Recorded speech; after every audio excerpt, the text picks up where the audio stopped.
everyone, John Cimino here for the Gear Radio Network. And first and foremost, I want to thank you for tuning in to the wrestling show with Sleazy and the Fatman here, the SuperBrawl Watchalong edition. Before we get into that program, though, I do need to let you know a little bit of a disclaimer here.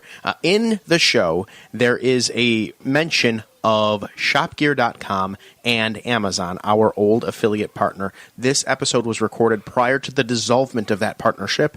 Now, if you still wish to use shopgear.com, you can. It will take you right over to our Gear Network Teespring store, and you can support us that way. Or the easier way, listen to this podcast from start to finish, including the commercials that precede and follow the podcast as well, from its entirety without skipping the commercials. That actually helps us just as much as using the old Amazon link would have. Thank you again for all of your support, all of your listens here on the Gear Radio Network. And now, the wrestling show with Sleazy and the Fatman. The following is a presentation of the Gear Radio Network. Okay. Time to watch some good old-fashioned WC... Fatman, how the fuck did you get in my living room? Ha-ha! I do what I want. Well, are you going to watch SuperBrawl with me? Well, I'm here. We actually are fulfilling a promise for the second time? Second. The first one only took about 6 years. Yeah, well, the This second one took about a couple months. About a month. Well, you say that, but I don't know when I'm releasing it. That's true. Well, let's talk about SuperBrawl VIII on the wrestling show.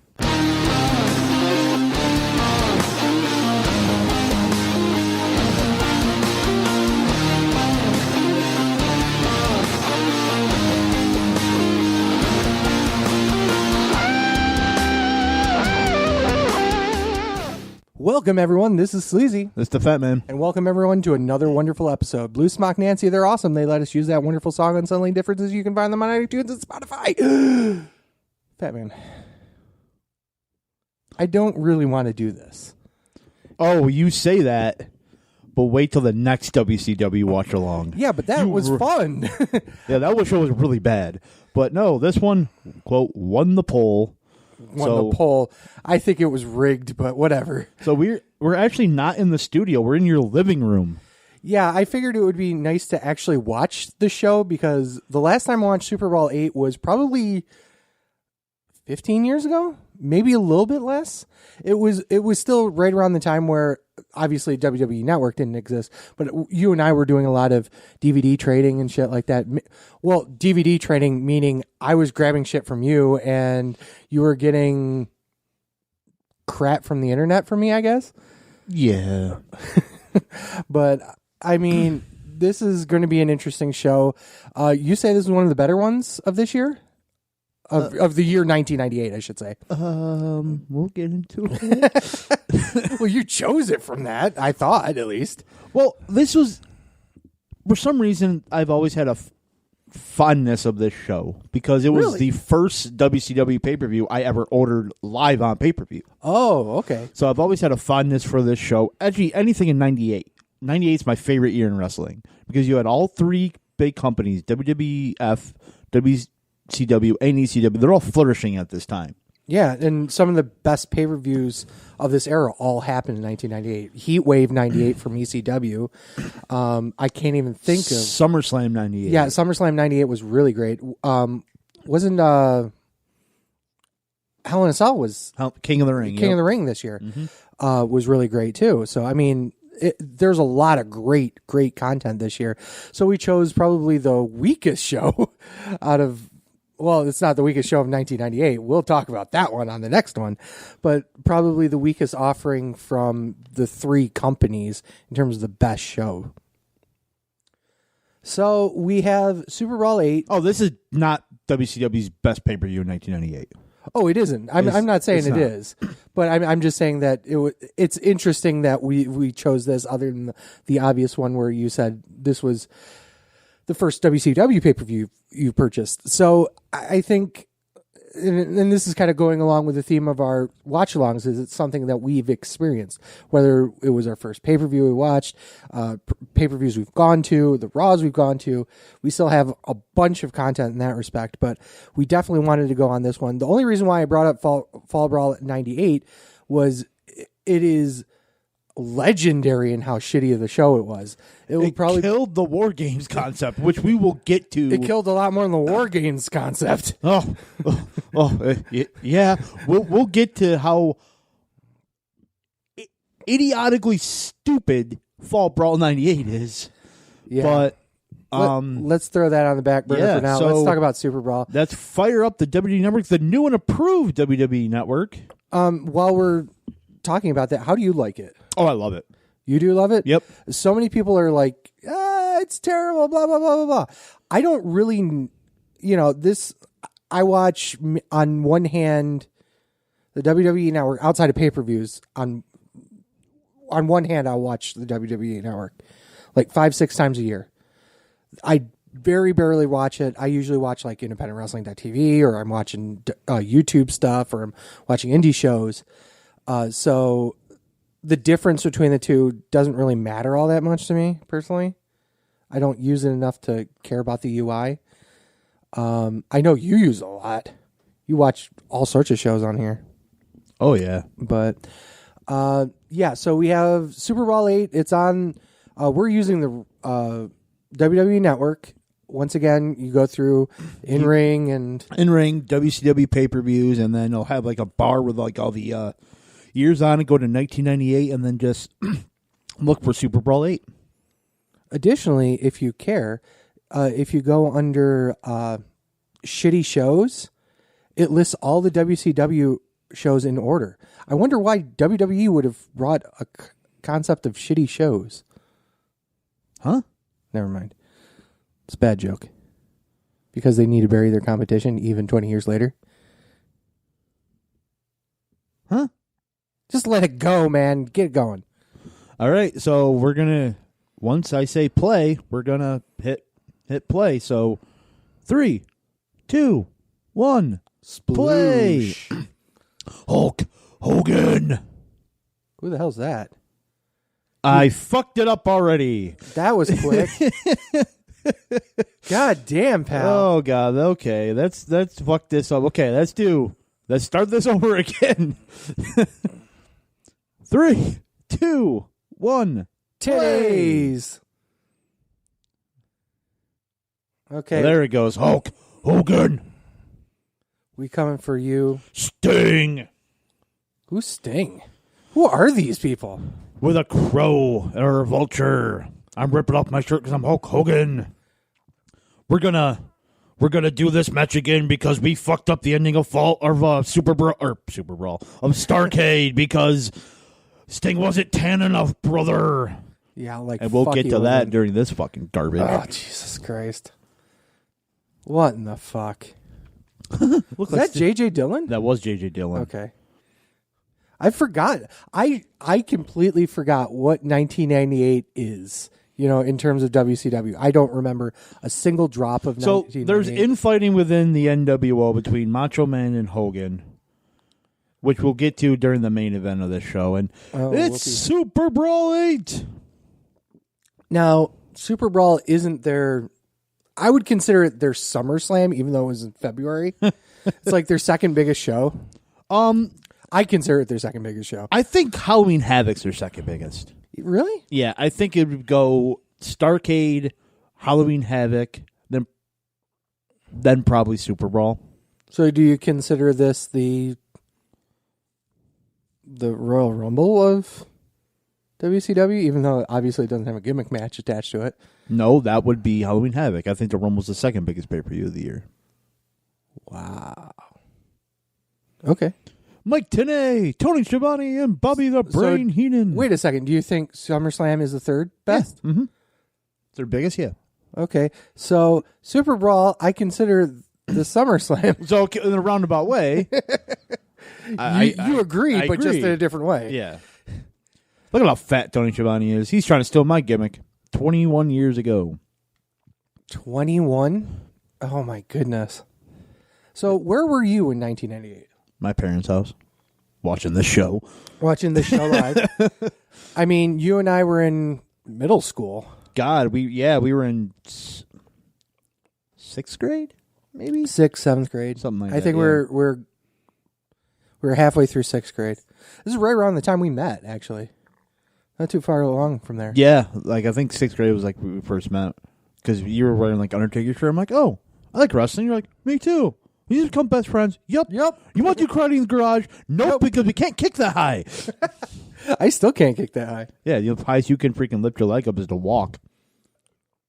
I think so, yes. What do you think about these extended openings to the show? I'm not a huge fan. I'm not either. Just get right into the action. But by this, right now, WCW is still in their 83-week run of where they're beating WWF. So, I mean, if it works, stick with it, I guess. Yep.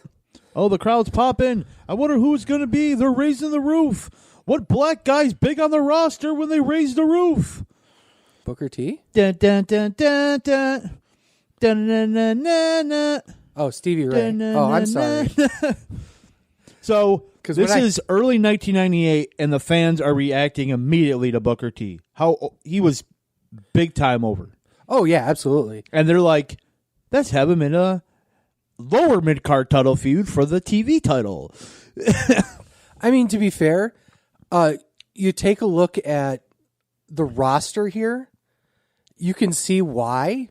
Because all the big name players, quote unquote, i.e. the people that they're paying a shit ton for, are stacked up at the top. Why would you want to waste your money on Hulk Hogan chasing the TV title when you have Booker T? That doesn't work for me, brother. Like, Hogan will never be in that. But no, like, it just shows you how, like, deep the roster even was at this time. Oh, hell yeah. So it's like, how do they... It was like Jim Crockett Promotions and the roster, like, how deep their roster was. How do they ever go bankrupt? Like, it's amazing. Like, you have this much talent, and how do they go bankrupt? And here comes your... I bet you won't even know what the television champion is right now. DDP? No. Well, this is 1998. What? Rick Martel is the TV champion. I mean... He just came back to WCW about a month earlier, and I remember his run. This is actually going to be his last match. Period? He injures his leg in this match. Oh, Jesus. Yeah. So I'll get into it when I get into my notes here. I mean, Rick is looking great for one. He's looking great, and I remember like flipping back and forth between Nitro and that, and I remember seeing Martel and going, Rick Martel's back, and he was impressive. And even in this match, even with he hurts his leg like halfway through, but he still finishes the match. Oh yeah, I just got that back from my deep recesses of my memory here. But yeah, I mean, you look at both these guys. I mean, obviously, Rick Martel's a legend in this business. Booker T has a huge run after this. You know, where he becomes like a 5-time WCW champion. Five-time WCW champion. In like a matter of 3 months. Like everyone else, okay? Right. Didn't we have a segment a few years ago about us going through all the... that was like WCW. One of our first shows. Yeah. It was, a few years. That was like 7 years ago. Yeah, it only seems and that's where like it hurts is like, no, I'm kidding. Yeah. Oh, Rick. Jesus, here we go. That's not where he hurts his leg. No, it's just, once again, why do people still do that spot? It really doesn't work. You know why? I think I notice that more when people use cable ropes than the actual ropes. Ropes, like in I think WWE is the only company that actually uses ropes now. Yeah, everyone else. It's just cheaper to use the cable. Oh, that's not always true. And here comes Raven and Saturn's going to face the winner of this match later on tonight. Why? It's the thing they were doing. Okay, whatever. So, like, the winner of this match faces Saturn for the TV title. So you're going to have 2 TV championship matches. Oh, because we needed 2 TV matches tonight. TV title matches. This is when the TV title actually kind of meant something. As opposed by, like, the end of the year, it didn't mean nothing. It meant nothing. Well, here's my question about it. Why are we having 2 TV title matches on a pay-per-view? Because it's TV. Why not? Yeah, you're paying for it. Why not get double the money? Double the matches. Okay, fair point. There's Kidman in his goth phase. I love Kidman in his goth phase. I don't. Because he's not truly Kidman. Okay, true. He's just... But wasn't he banging Tori Wilson at this point? No, that was a little bit later. Oh. But that was, like, Kidman in this phase, he's like cruiserweight number 11. Like, yeah, I mean, he's so far down the card. Even in the division, which is sad. But once again, goes back to what you had said about the depth of the lobster. Yeah. Lobster? Well, I said depth. Depths of the lobster. Depths of the lobster. I want lobster now. Fuck it. Hey. Let's DoorDash some Red Lobster on this fine Saturday morning at 10 a.m. Oh, Jesus Christ. I was thinking about cracking open beer, too. Oh, I got that for later. I have one So this beer. match is going to go... Hold on, let me get my notes out. Oh, Jesus. 10 minutes and 23 seconds. Fuck Dave Meltzer gave it 2.5. I gave it 2 3/4. I am watching it. Hooray! You're doing something. So much effort you put in. I know. It's Your amazing. eyes. Trust me, at this point, it's like I need bleach for my eyes. I love this. You got two really great guys working a great match in here, decent match, and the fans are totally looking at the flock instead. Well, because they're sitting right next to it. But no, they, forearm. Hey, watch it. I like forearms. I know you do. Super kick!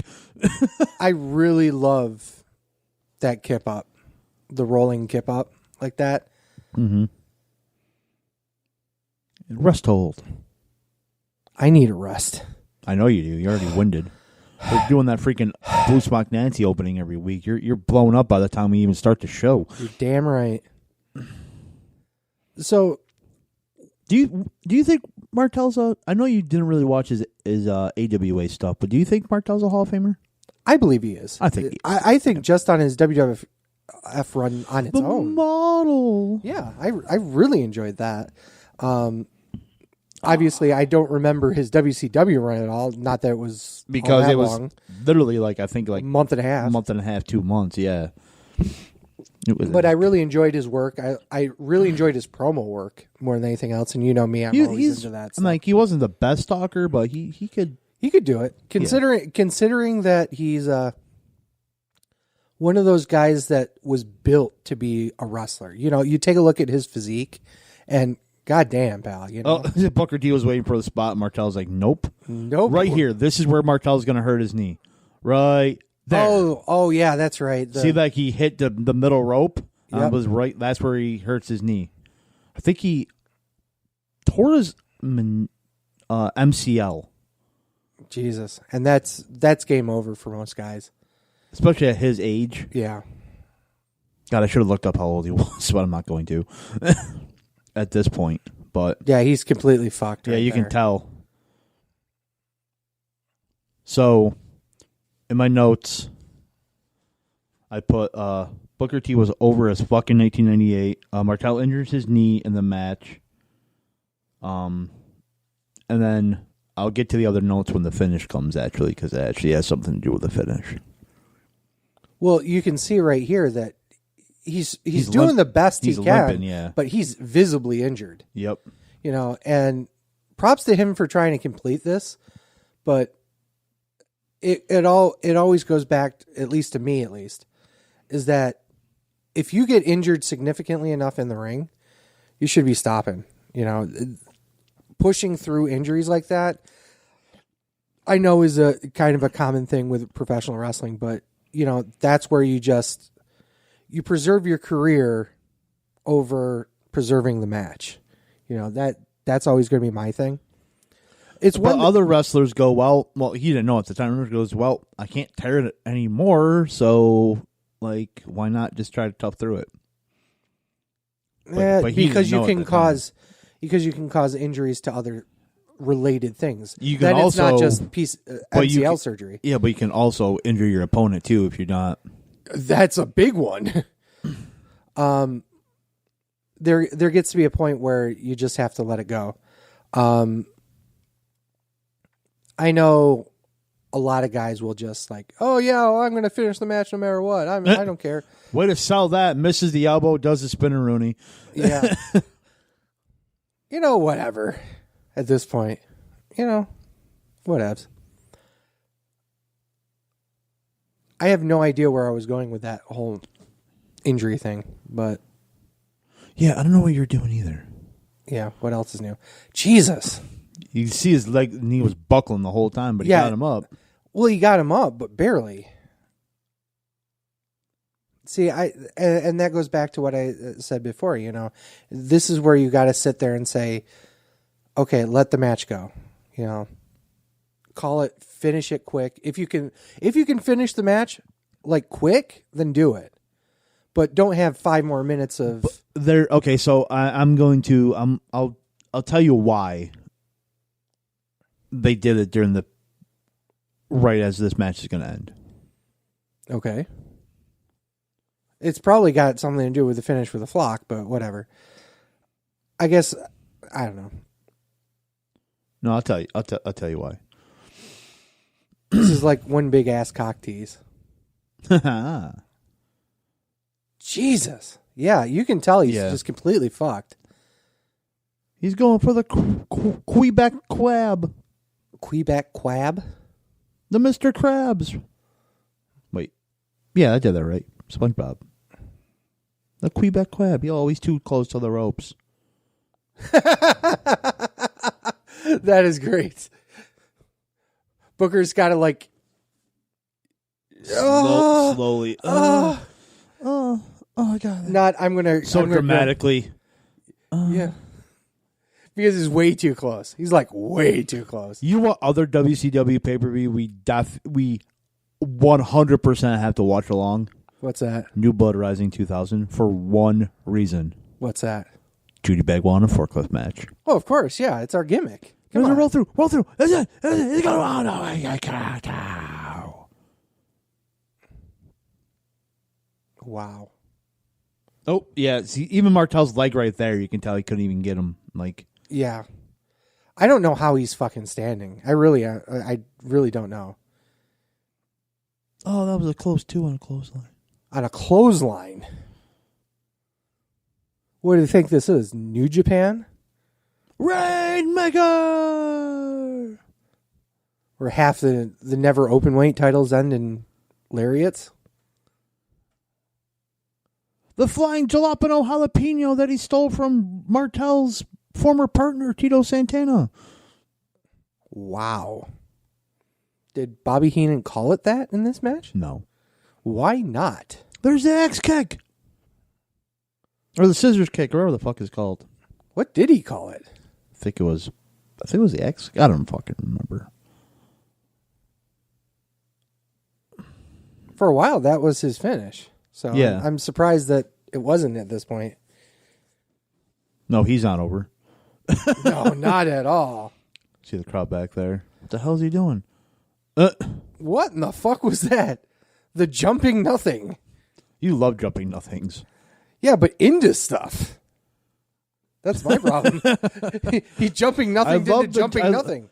This doesn't right here. Look good. Oh! Ah, Jesus. There. 1, 2, 3. Booker T wins the TV title.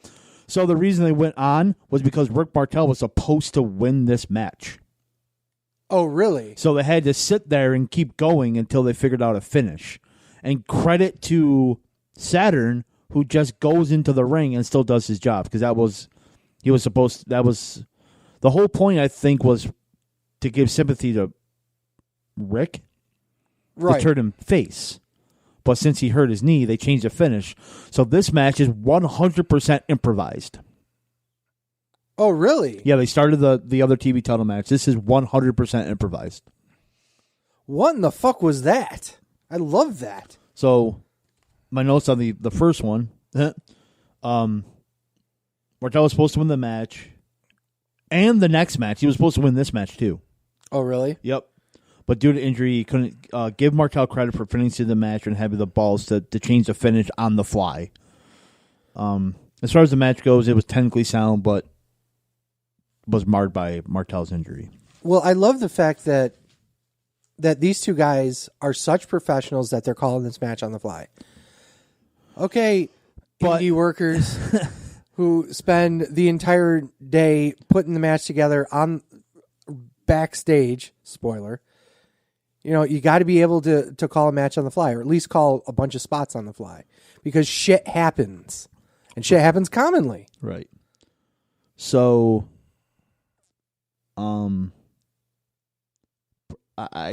okay, so this match was 14 minutes and 23 seconds. Of an completely improvised match. Yeah. That's pretty cool. Fuck Daniel Oscar gave it 1 1/4. I'm giving this 1 3/4. The match was totally improvised because of Martel's injury.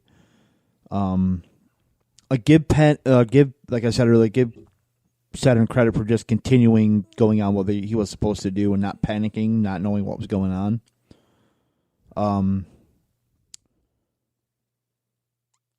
You can tell in some spots that Booker T was calling the match.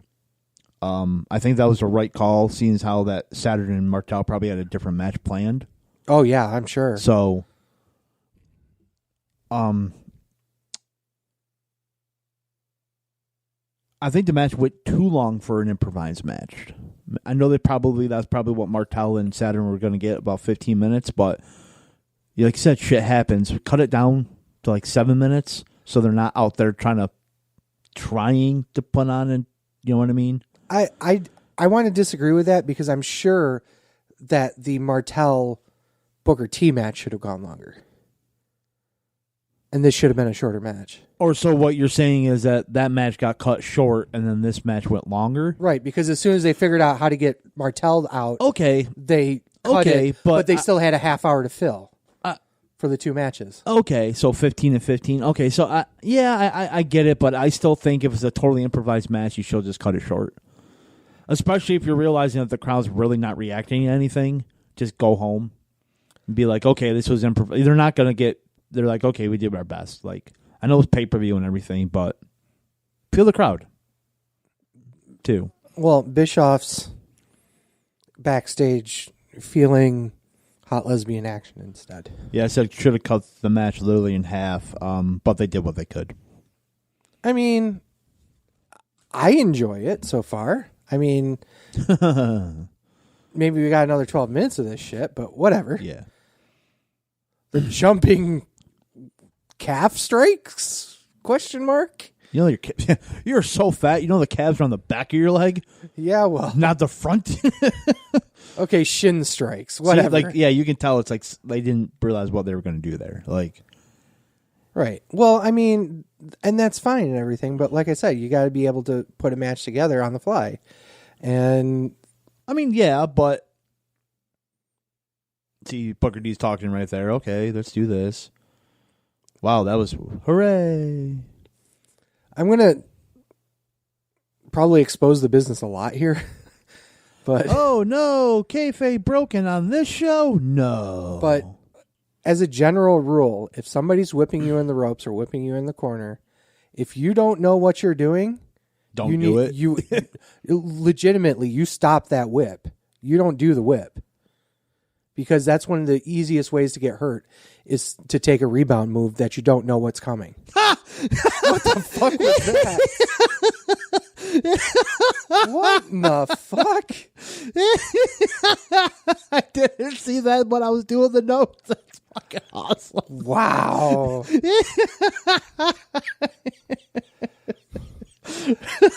That was fucking great. Okay. Oh, Vader bomb? Vader bomb on off the second rope onto the floor. Yeah. But that was pretty impressive. But though the little yeah. That did not have the impact that I would have loved to see. That was so fucking awesome. Yeah. 5 stars. It's a 5-star match. Of course it's a 5-star match at this point. Oh my goodness. But yeah, I mean, you can see them constantly in communication with each other, trying to call that next spot every time. This is also the reason why a lot of guys have common spots that they like to do. So they just call the spot, and if you know the other guy, you know what you're doing. But that doesn't happen as much on the indies because unless you're, let's say, a Joey Ryan or Joey Janela or, upper, like, I hate to say it this way, but a draw indie guy, most people don't know your spots. It's nice to be able to get in a ring with, say, I'm going to drop Mark's name. Why not? Mark House, and know that, this is his finish. This is his signature spots because you've seen them before. And as a worker, you should be watching every single indie match in the world because you need to know that. But at the end of the day, it's I don't want to say it's not expected, but it's not always 100% something to think about. You know what I mean? Mm-hmm.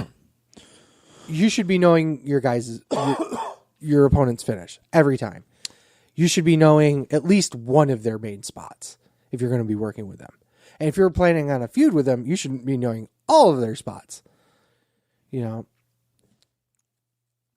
So I'm not sure Saturn and Booker T were, poised for this huge feud in 1998, but I mean, they whatever. weren't.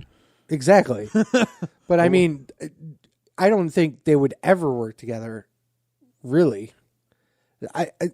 They're obviously Booker T is going up after this, but just as a general rule, Perry Saturn never really, and I hate saying it this way, but never really was anything in WCW. I don't think in terms of top tier pushing. Now, as Perry Saturn, the wrestler, was a great worker, but in terms of how they booked him. Well, that's WCW with Right. every talented person. I think Saturn is A good hand? Go ahead, say it. Yeah. To where he has what I call the Mike Bennett syndrome, to where he's a great tag team wrestler. Mm-hmm. He can have a good singles match, but he's better for the tag. Because the best Perry Saturn matches that I've seen have been tag team matches. The Eliminators. But am I wrong, though? I mean, you're not wrong at all. I mean, you're taking a look at two guys that were in relatively prominent tag team wrestlers or wrestling. Obviously Harlem Heat, but I made the Eliminators thing, but he was the tag team guy in the Rascals when they came to WWF. Radicals? Rascals. Wow. Wow, you've been watching way too much Impact. I know. It's terrible. That 1.5 show. Whoa, combined that one show you watched. I've been watching the weeklies, so I can't say have you? much. Yeah. What a mark. I know. Hey, guess what? I'm not even watching the weeklies at WWE, but I'm watching the weeklies as Impact. Guess what? Show bladder.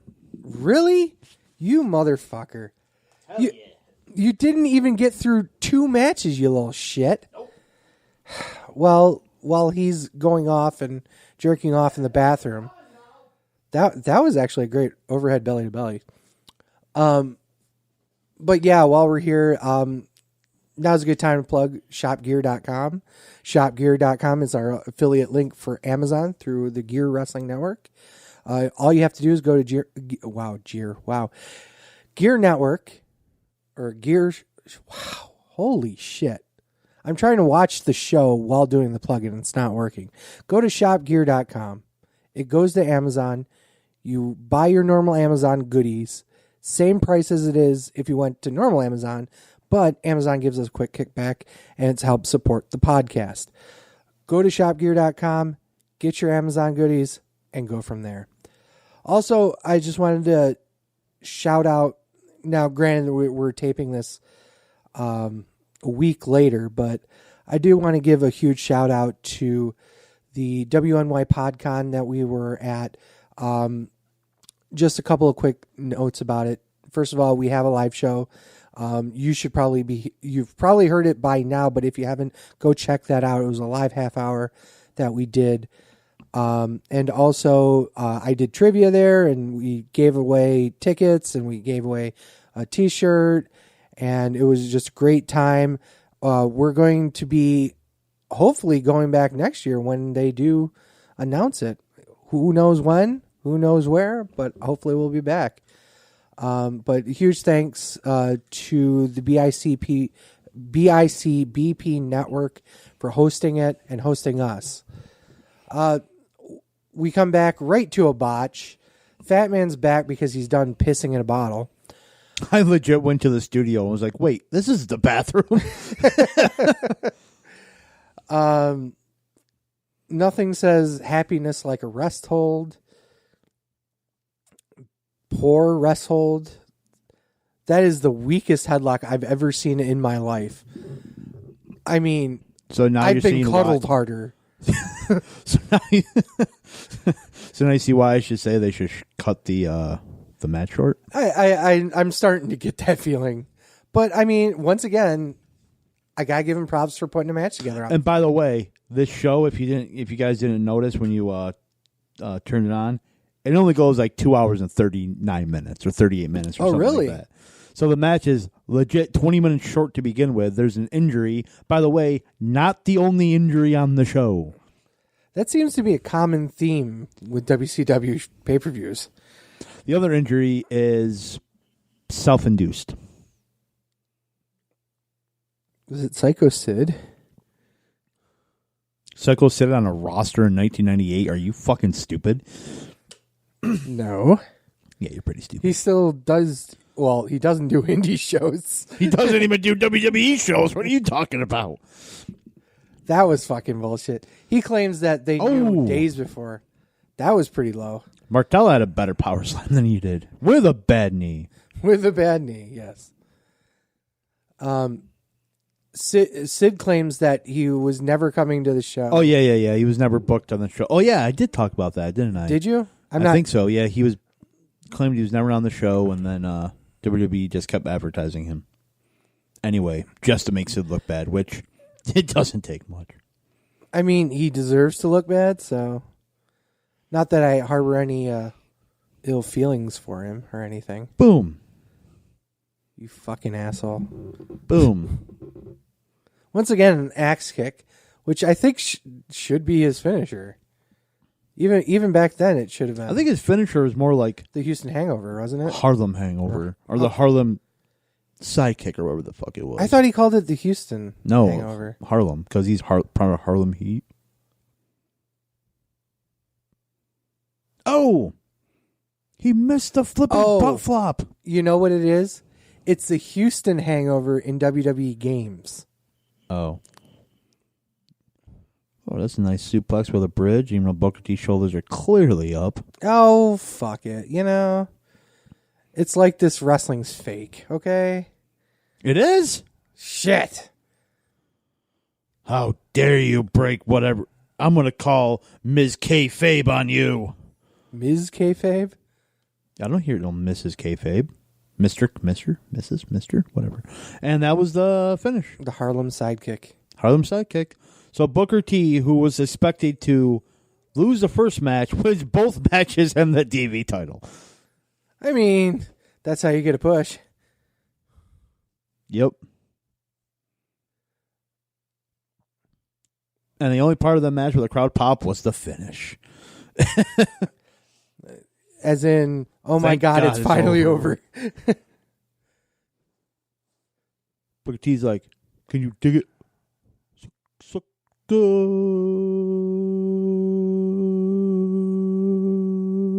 Looking at the fucking crowd, though. I mean, they're on their feet, but not saying anything.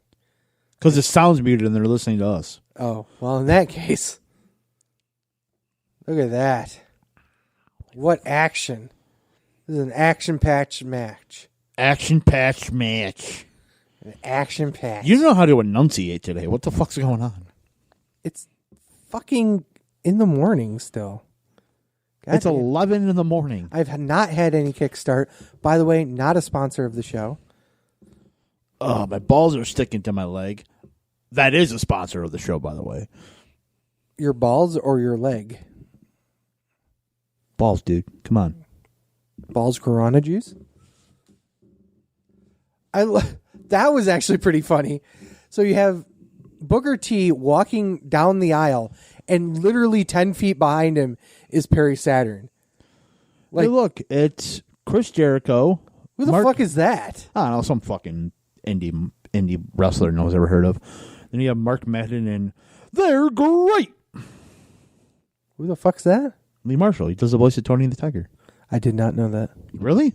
I did not. Legit, I did not know that. Now here comes Sleazy's favorite wrestler. Gail Kim? La Parka! Shit, yes! The chairman of the board! And you're going to love who he's facing. Because Super Callow? Please be Super Callow. It's not Super Callow. La Parka's legendary career includes trying to kill Super Callow at every fucking time. Super Callow and Silver King. Sadly, it's not Silver King either. Oh, man. Juventud? No. Who the fuck is he facing? You're going to find out. You know, he still works indie shows as L.A. Park. Yeah, I know. Good for him. Who's he facing? Who's he going to face? Who's he going to face? Chris Who is Jericho? it? Who is it? Who's he going to face? Dean Malenko. Who's he going to face? Who is it? Oh, my God. Only because I couldn't hear the music. Shake your booty. Disco fever, motherfuckers. Because those two, they'll those styles match. Oh, I mean, you know.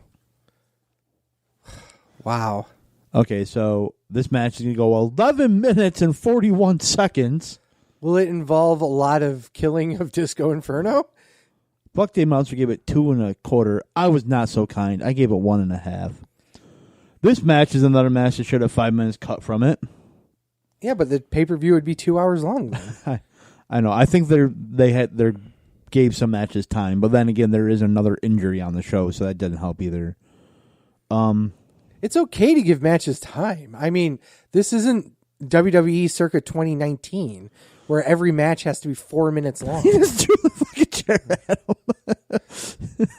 I said there's no need for a 12-minute match between these two, probably because of the injuries. They got extended.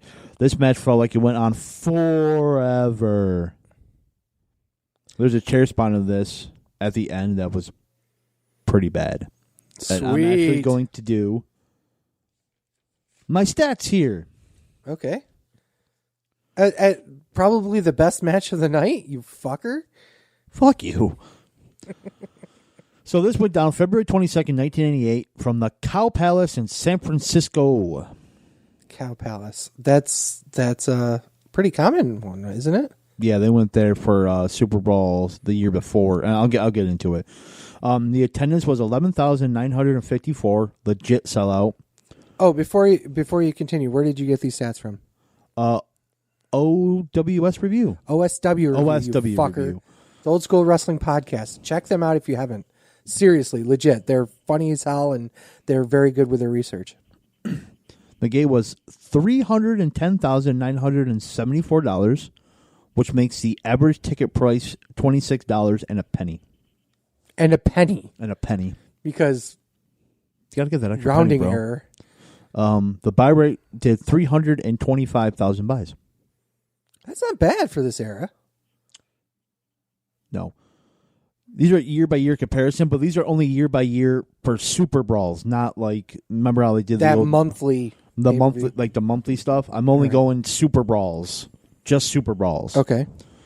So 1997, which was in the same building, did 12,145 buys, or 12,145 in attendance. So which was close to a sellout. Which was a sellout, but the way they did the stage here compared to the year before, the attendance was down 2% for this show, but that's only because of the way they did the stage. Oh, okay, yeah. That's why. So that was a sellout. The gate, however, was only, this is 1997's gate. $183,649. So it's half the price? With the average ticket price being $15.12. Yeah. 1998's gate was up 69%. Nice. Up top, my brother. Less people. You fucking piece of shit. You don't know how to high five, you fuck. You don't know how to high five. You're like, you're trying to slap me. There was less people in this one, but the gate was like more than double. Yeah, well, this is 1998, though. I mean, there is a hold on, and there is a story about that too. The pay-per-view buys for 97 was 200,000, so 98 was also up 63%. Not 69 though. Not 69, sorry. The reason why is because in 90 they were starting to catch on in 97 and they didn't want to raise their ticket prices. So when like they had 97 was their hottest year before 98, so they rose their ticket prices up and people were still paying for them. So that's why the gate's more than double here. Well, that makes sense though. Yeah, and 98 will be their hottest year ever. So, I mean, look at their fucking roster. Jesus and then Christ. From 98 to 99, this is what is this is amazing me. So they were in San Francisco, but they're still in the Bay Area. They went to Oakland at the Oakland Arena. Okay. Which is a bigger venue than the Cow Palace. So the attendance was 15,880. Another sellout. Okay. So 98 was up 33% due to a bigger building.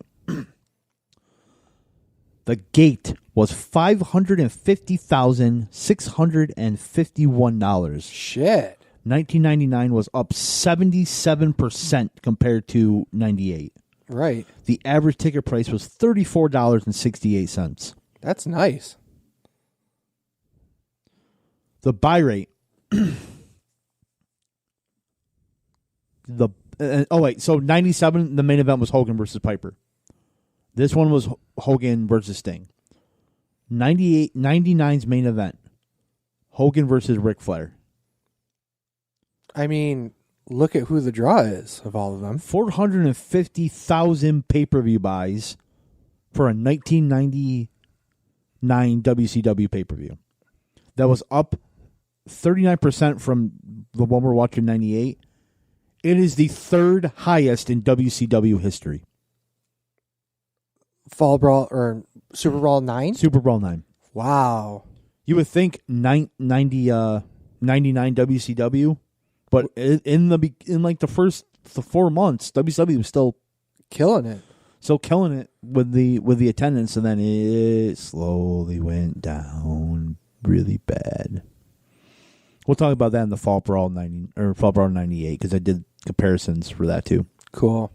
Yeah, I'd really like 99 to know. Is later on in the year, obviously, because it's Fall Brawl. But, yeah. So but no, that just shocked me that I didn't realize that they did that much business in the beginning of 99. Okay. Especially with a Hogan Flair match at their age, and they're, you know what I mean? Like, yeah, but that's a dream match. But they've already had it like 5 times. Yeah, but every time you can, go with the WWE route. Have that dream match 50,000 times with 200 different screwy finishes. It's the way to draw a pay-per-view, I guess. The fuck? I'm back to this La garbage. Parka is just like beating the shit out of Disco Inferno. Is being super face about it. So you said that was the third highest. What was 1 and 2? Number 1 was Starrcade 97. Okay. It was like 650,000 buys or something like that. The second one, Bash at the Beach 1998. Wow. The 525,000 buys. And those were Bash at the Beach was who was Hogan and Rodman versus DDP and Karl Malone. Oh yeah, okay. It was Hog Wild that had Leno. Yeah, that was the next year. I'll actually look up. Yeah, because you really don't want to watch this match. No, I don't. But I don't believe we've had enough chair shots yet. So I talk about unprotected chair shots a lot on this show, obviously. However, I have a very specific exception to that, and that's La Parka chair shots are always and should always be unprotected. Yeah, that's all I've got for that. Huh. Actually, that Road Wild pay-per-view drew 322,000 buys. Yeah, because Jay Leno. He's a fucking draw, man. I want Jay Leno on every pay-per-view I've ever got. The live gate for that event, $0. Yeah, because it was free. It was at the Sturgis. So they just got thing. pay-per-view revenue. Yeah. It was at the motorcycle rally. Yeah, Sturgis. Which, okay, cool, but whatever. I think it's a good way to run a show, personally. But you have to make sure that you're not spending gobs and gobs of money on talent then. AEW, I'm looking in your direction.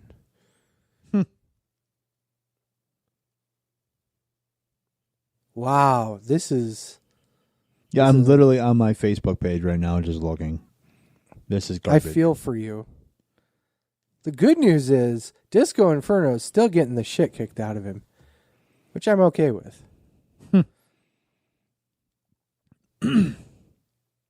I mean, why bother with a match like this? You know what I mean? What was the feud leading up to this? La Parka wanted to hurt somebody, and Disco Inferno said yes. What was that? You see that whip? Yeah, it was He terrible. let go of him right after he whipped him. It wasn't even like a follow through. It was just like, It was like, here, take the whip.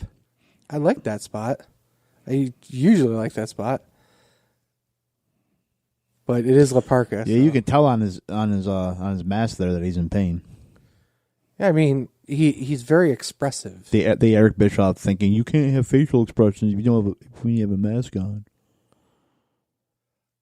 I mean, there's a true art to being able to sell without using your face. It really matters, and a lot of luchadors are really, really good at that. So much so that when they lose their mask by going to WWE, La Sombra, I'm looking in your direction, they tend to be better workers as a general rule because all they have to do is start looking at their face a little bit more. That's it. It's great. Cool.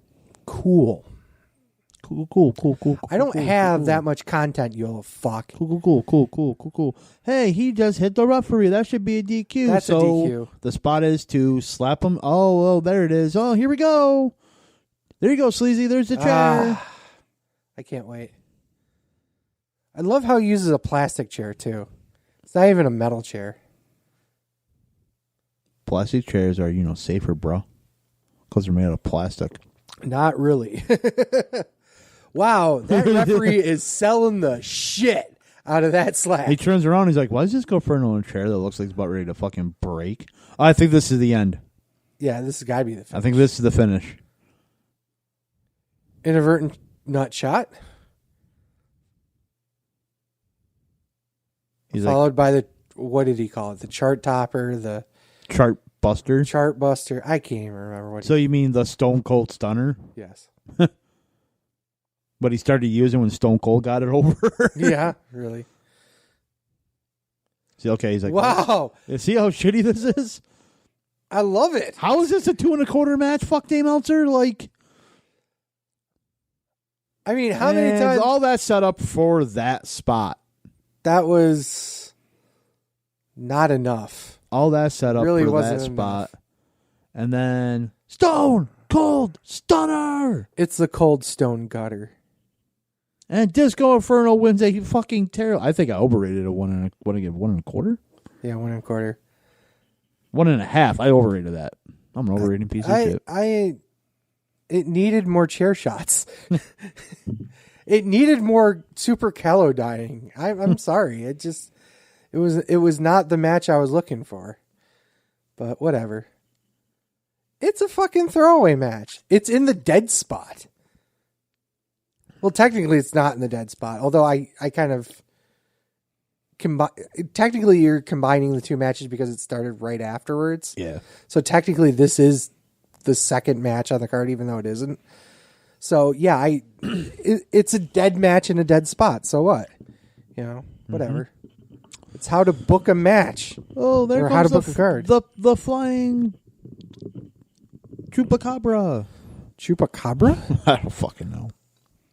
Racist much? And you got to show that swinging net breaker. Yeah, because it was the only move in the match that was actually not completely fucked up. You got to show the what do you call it? The cold stone gutter. The Cold Stone Cutter. Because Cold Stone Creamery, because Los Ice Creams, because Chikara. You have to get Chikara in every fucking show, don't you? Yeah, even in WCW. Disco Inferno was on a Chikara card, I believe. I don't care. I honestly don't care. And on that note, hey, JJ Dillon. Okay, so have you ever watched the HBO series Eastbound and Down? No. Go on your Google machine and type in Kenny Powers. No, seriously, do it. Do I even have my phone? Ugh. Fucking A. Type in Google Images Kenny Powers. I don't have my fucking phone. Here's mine. God damn it. Oh, it's right here. Right next to you, you blind fuck. Duh. All right, so type in Kenny Powers. Kenny Powers. We're obviously listening to this wonderful J.J. Dillon interview. He was, what was he, the president? What's actually going on here? Because I don't actually Because know. Nick Patrick was the referee and he got like fired and stuff. Did you Google him as Kenny Powers? Yes. Is Nick Patrick not Kenny Powers? Oh yeah, absolutely, 100%. That's Kenny Powers. So who actually plays Kenny Powers? Danny McBride. Oh, so there, they pretty much he just reinstated Nick Patrick, and now he's like, I'm going to officiate the main event, and then call it right down the middle. Yep, and then James J. Dillon's like, no, you're reinstated, but I didn't say you were going to work the main event. And then Nick Patrick pretty much goes, I mean, when I think of high quality fucking segments on a pay-per-view, I think let's get an authority figure and a referee a live mic for 5 minutes. They kind of had to because of the fucking fuck up at I keep calling it SuperBrawl Starcade. So they kind of have to do this, and it does come back later in the show. So the segment actually, in hindsight, works. Okay. But it could have been done on a Thunder or a Nitro. Yeah, absolutely. They could have done it on a Thunder. They could have done it on the Thunder before. Or the WCW Saturday Night Show that only I watched. Yeah. Was that the one with the circling ring? Yeah. Or whatever it was? Circulating? Revolving. America. Circulating. Revolving ring. I'm having a hard time this morning, okay, you guys? I've had no caffeine. I need Kickstart, man. Don't you have Kickstart in your fridge? I do not. I have to go shopping today. See, while you're fucking off after this, I'm fucking going shopping. Because this is what we need on pay-per-view. Brad Armstrong. Oh, yeah. When I think of filling out a pay-per-view of 1998, I think the Armstrong Curse. What the fuck is the Armstrong Curse? Oh, God. What the fuck? You little shit. I ought to slap you in the face. Fucking. We'll hold signs for food. Okay. I'm into it. I know you would be. You give me a hot dog and a handshake, I'll do fucking anything. Who's he facing? Another Armstrong? I don't know. Who's he facing? This is a fucking jobber squash? Actually, it is a jobber squash. What? What? Are you fucking with me right now? Before he was just Goldberg. Bill Goldberg. Before he concussed himself every match? No, he's concussed right now. This match went 2 minutes and 23 seconds. Really? It went that long? Dave Meltzer gave it 1. I gave it a dud. You just like giving duds announcers out. hyped up Goldberg. I mean, obviously you can't hear, but the announcers hyped up Goldberg so big, and then the crowd goes mild. Goldberg sells nothing. Crowd pop for the big moves. All it was a squash match. Okay. I'm wondering now with the new WWE Network if I could do time cues, because if you move it, it stops it. So, well, we're at the very beginning of the Goldberg match. Done. Issue solved. okay. If you don't know where we are, we're there. I wonder why this didn't get more time. I know of Goldberg being the ring general that he is and giving 10-minute matches to The Undertaker, so whatever. While concussed and fucked up. And, oh, God. Don't get me started. So this is... How far are we along in the streak here? I don't What in the fucking fuck know. was that? That was him knocking the guy on his head and going like, if I can't With a concuss knee bar? if I can't concuss myself, I'm concussing you. Well, you say that, but fucking Your couch is trying to eat me. good.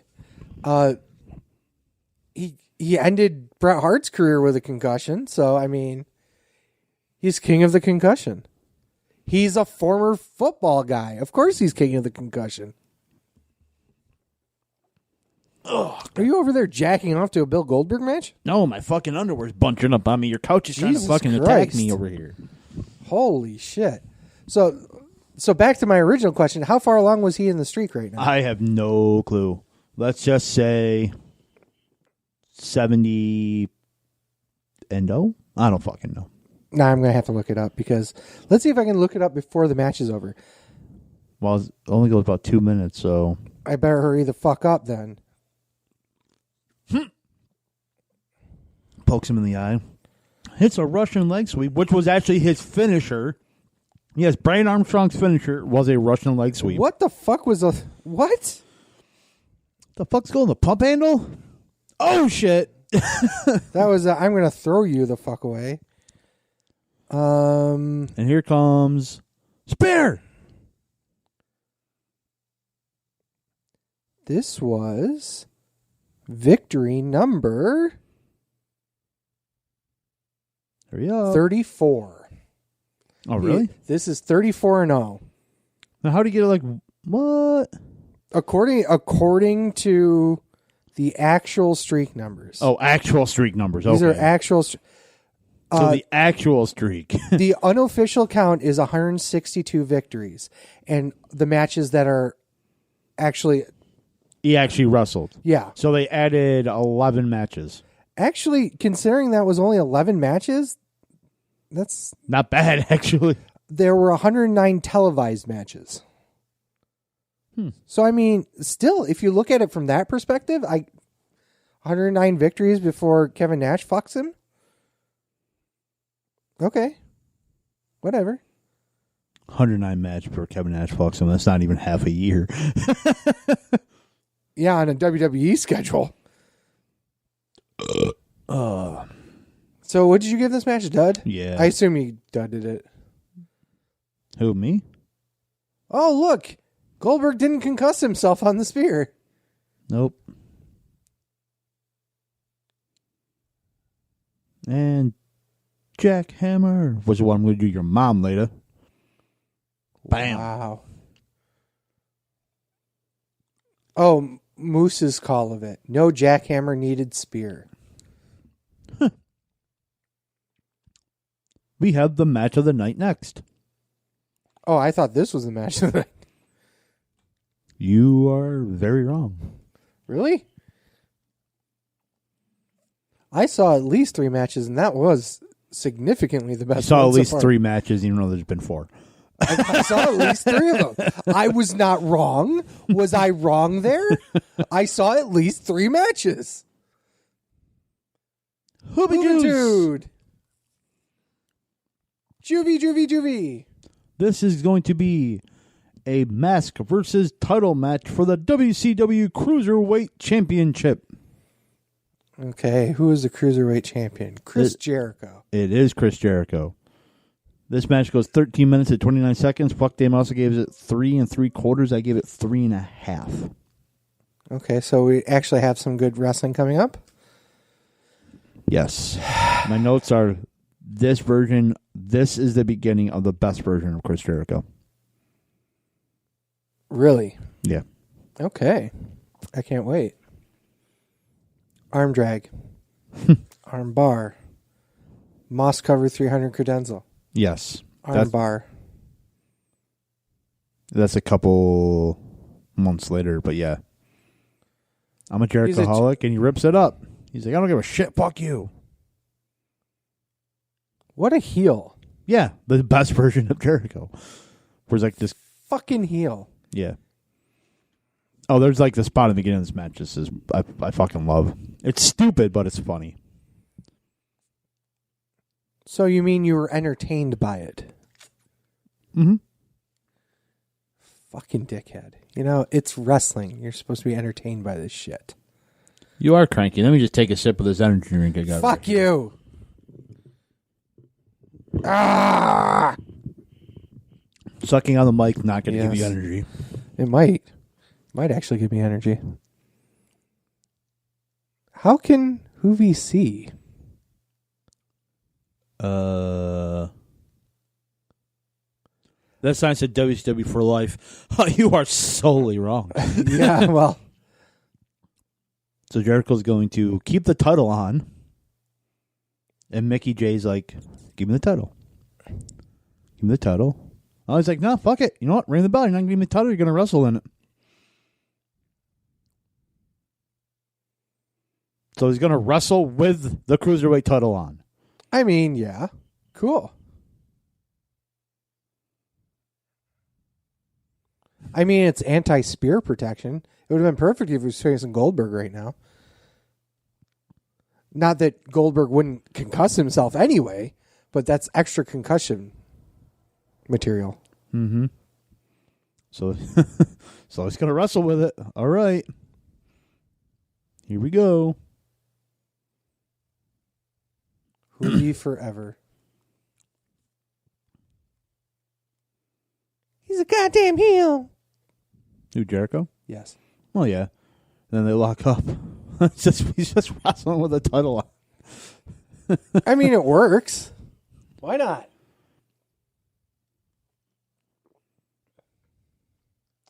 How do you feel about Hoovy's career as a whole? I know, obviously, we talk about Chris Jericho a lot over the years. Hold on. Here's the spot where he kicks the... Okay, that's, and then Jericho's that's funny. like, take the belt. Take the belt. Okay, that works. I mean, that's a great little spot. I love shit like that. I really do. I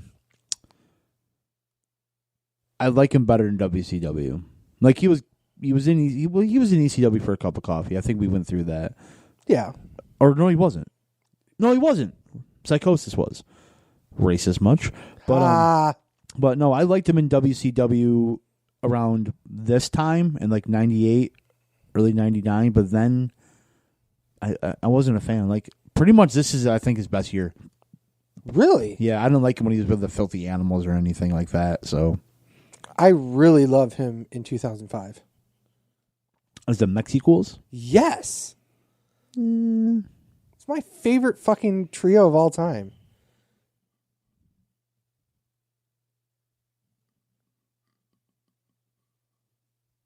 Don't you even at me, you guys. What? They're not Asian. You can't do that. They're fucking riding Juan Deeres. How can you not get that gimmick over? Apparently, they didn't get it over. Yeah, well, I think it was the anti-Mexican bias in WWE in 2005. That's why. Oh, okay. No, because it sucked to see it take. No, it was Holy shit. That was really nice. No, I mean, it was a fun, stupid gimmick. I loved it. It was a great it was a great way to get these three guys over as, just a nice fun thing post. This was post one night stand thing. There's Jericho.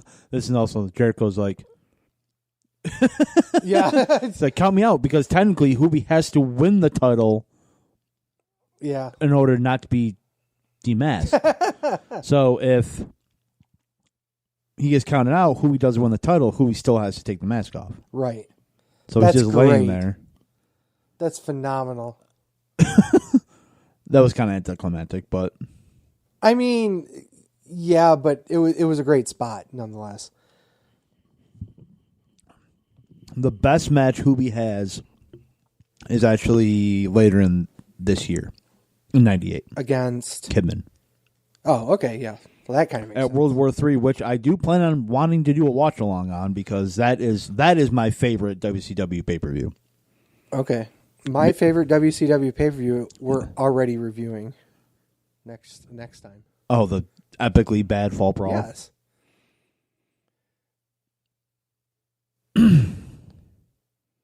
I love comedy. You should know this by now.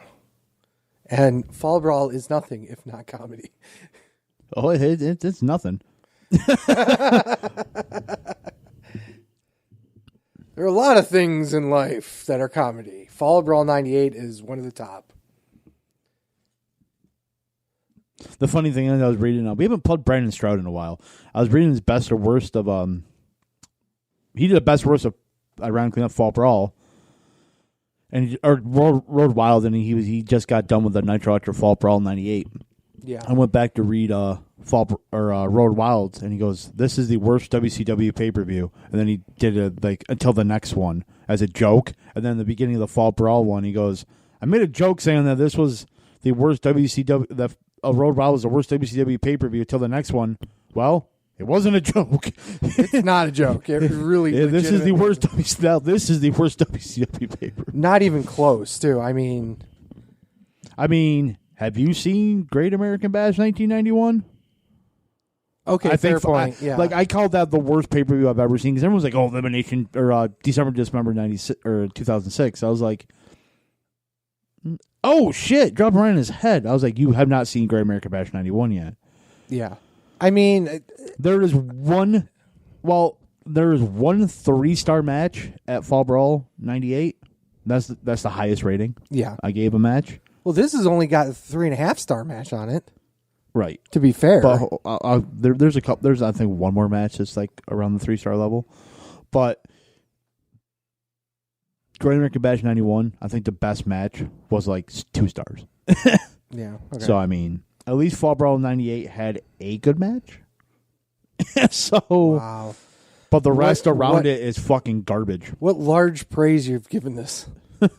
Well, here's the thing is that when most people talk about bad pay-per-views, they bring up Dismember because I think it was the worst WWF pay-per-view. Or WWE pay-per-view, not even WWF. Because there were a couple of stinkers. But there's the 80s. pay-per-views that are around before that. Right, that were worse. Yeah. So, But I mean, when they talk about that usually comes up because it's the most recent memory one. And to be fair, recency biased. I think that's part of it. And I think the other part of it was the fact that it was a thrown together show with 3 matches on the fucking thing. Here's the really. thing, they advertised the Extreme Elimination Chamber match, and then they did the Hardys versus Eminem. They advertised that 3 days before the show. Right. So you had 2 advertised matches. What were you expecting? That's that's my problem with the argument. That's your fault thinking it's going to be good. I think it was a lack of just As we are outright talking forethought. over the best match on this other Yeah, well, we've done that more than once. Yep. AJ Styles versus Bryan Danielson? Nah, fuck it. We'll talk about parking. That was not the best match of that night, though. It wasn't, but it's a great Right. example of I it. got you. Ask him. Ask him. Ask him. Ask him. I think part of the reason why Hoovy wanted to do the mask removal gimmick on here, I assume he loses this match, right? Because I know he gets demasked sometime in WCW. So I'm No, they have another title versus mask match. Do they really? No. Spoiler alert, 21 years later, God. See, you say that. But you would something WCW would do. You're damn fucking right they would. You don't know if it's a joke. Nitro ratings are down. What do we do? Let's have the same match versus title again. But, I mean, do you believe that his post-mask run was decent? Hoobies? Yeah. Yeah, like I said, this is February 98. I think 98 is his best year. So, yeah. Okay. But then after 98, it's just the way he was booked and shit like that. And just shit. So once Russo got involved, no. Really? But I think he gets, I don't know, like I don't really remember him all that much in 99 besides being with like the Filthy Animals like in 2000. So maybe he got hurt or something, I'm not sure, but time to go into the Wikipedia machine. But like I'm not sure. I don't really remember him too much in 99, but I remember him I know at the end of 99 I think is when he's with like Kidman and stuff, and I think they may have won the tag titles. Or is it Kidman and Ray? I'm not sure, but like, and then he just was with the Filthy Animals and really didn't do anything there. Oh shit! He's dropkicked Jericho in the ass, and Jericho fell right all over.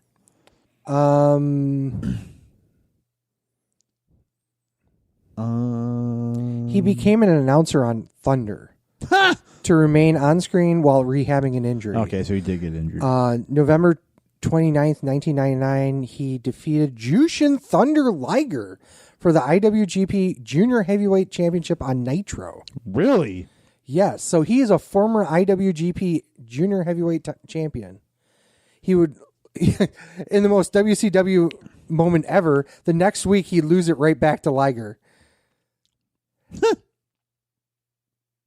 Oh, he would lose the title back to Liger as Psychosis substituted for Guerrera due to a quote-unquote injury. Oh!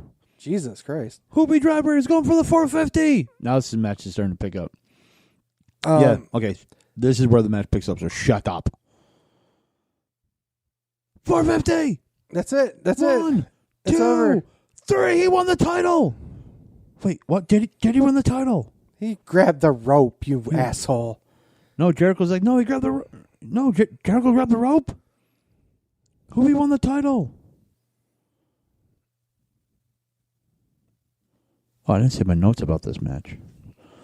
You're just jacking off in the corner. Oh my God, it's a Chris Jericho match. Jericho. Chop block. Oh, Jericho playing the heel is great. That Dusty finish was pointless because it really didn't do anything. Crowd was sitting on their hands while the guys were busting their asses. Really good match. I mean, yeah. There's like 6 people in the crowd there. They're just completely looking to the left. 2. He won the no, he didn't win the title. Oh, that's the finish clothesline. Oh, he kicked out of the Rainmaker. This isn't the never open weight title. Shit, I've already used that joke. Yes, you did. Fuck. We're not even an hour into the pay-per-view. I'm reusing jokes. This is not good news. Oh, that looked bad. Well, hour 20 into it.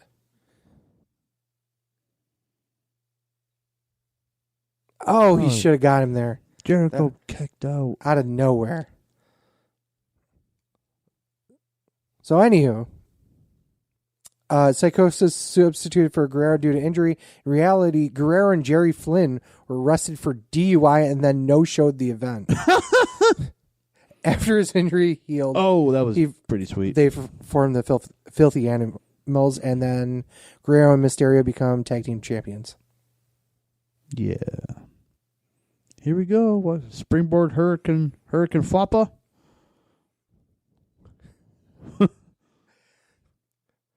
In October 2000... What the fuck? Why do you sit him down like that?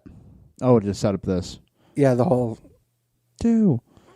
I always love that spot. I really do. And... Reverse suplex. Reverse suplex. Reverse suplex. I should save this. Maybe I shouldn't save this. I like this one. What one? this story here. All right, hold on. We'll save it because he has the demasking to do, so we got to kill time. Oh yeah, that's right. Yeah. Oh no, he's going for the line. Oh, he twists through. One. Jericho shows like a foot off the mat. Ref, do your job. Goddamn, pal.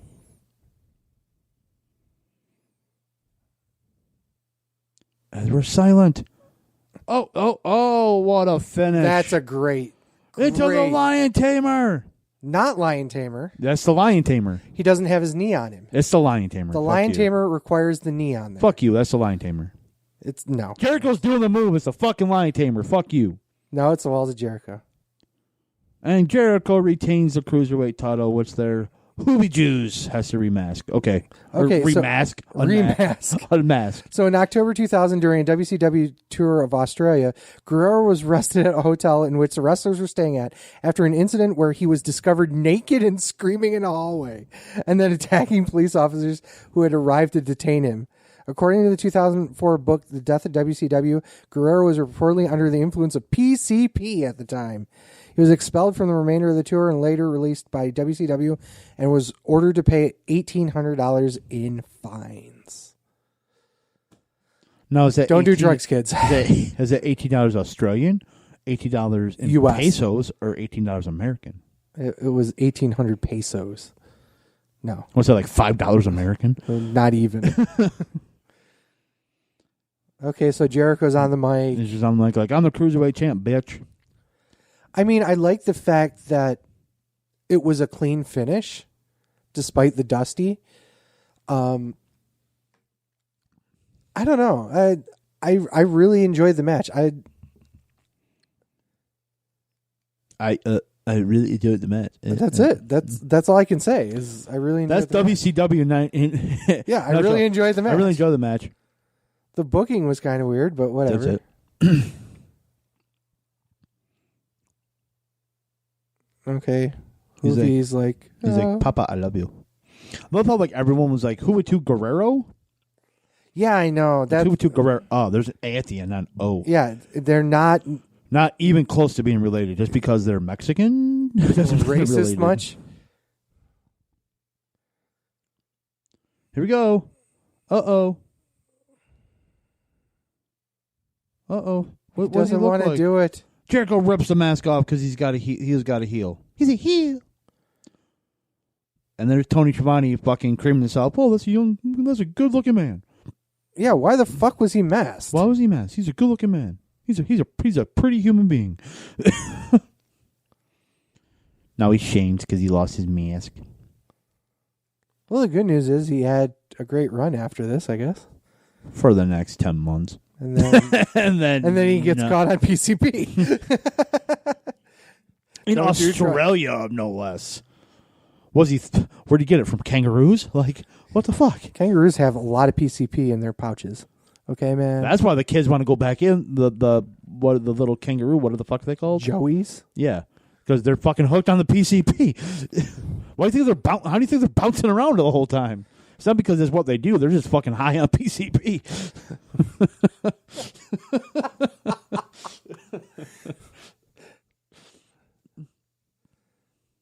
Have you ever tried sugar or PCP? It's a Mitch Hedberg reference. Look it up.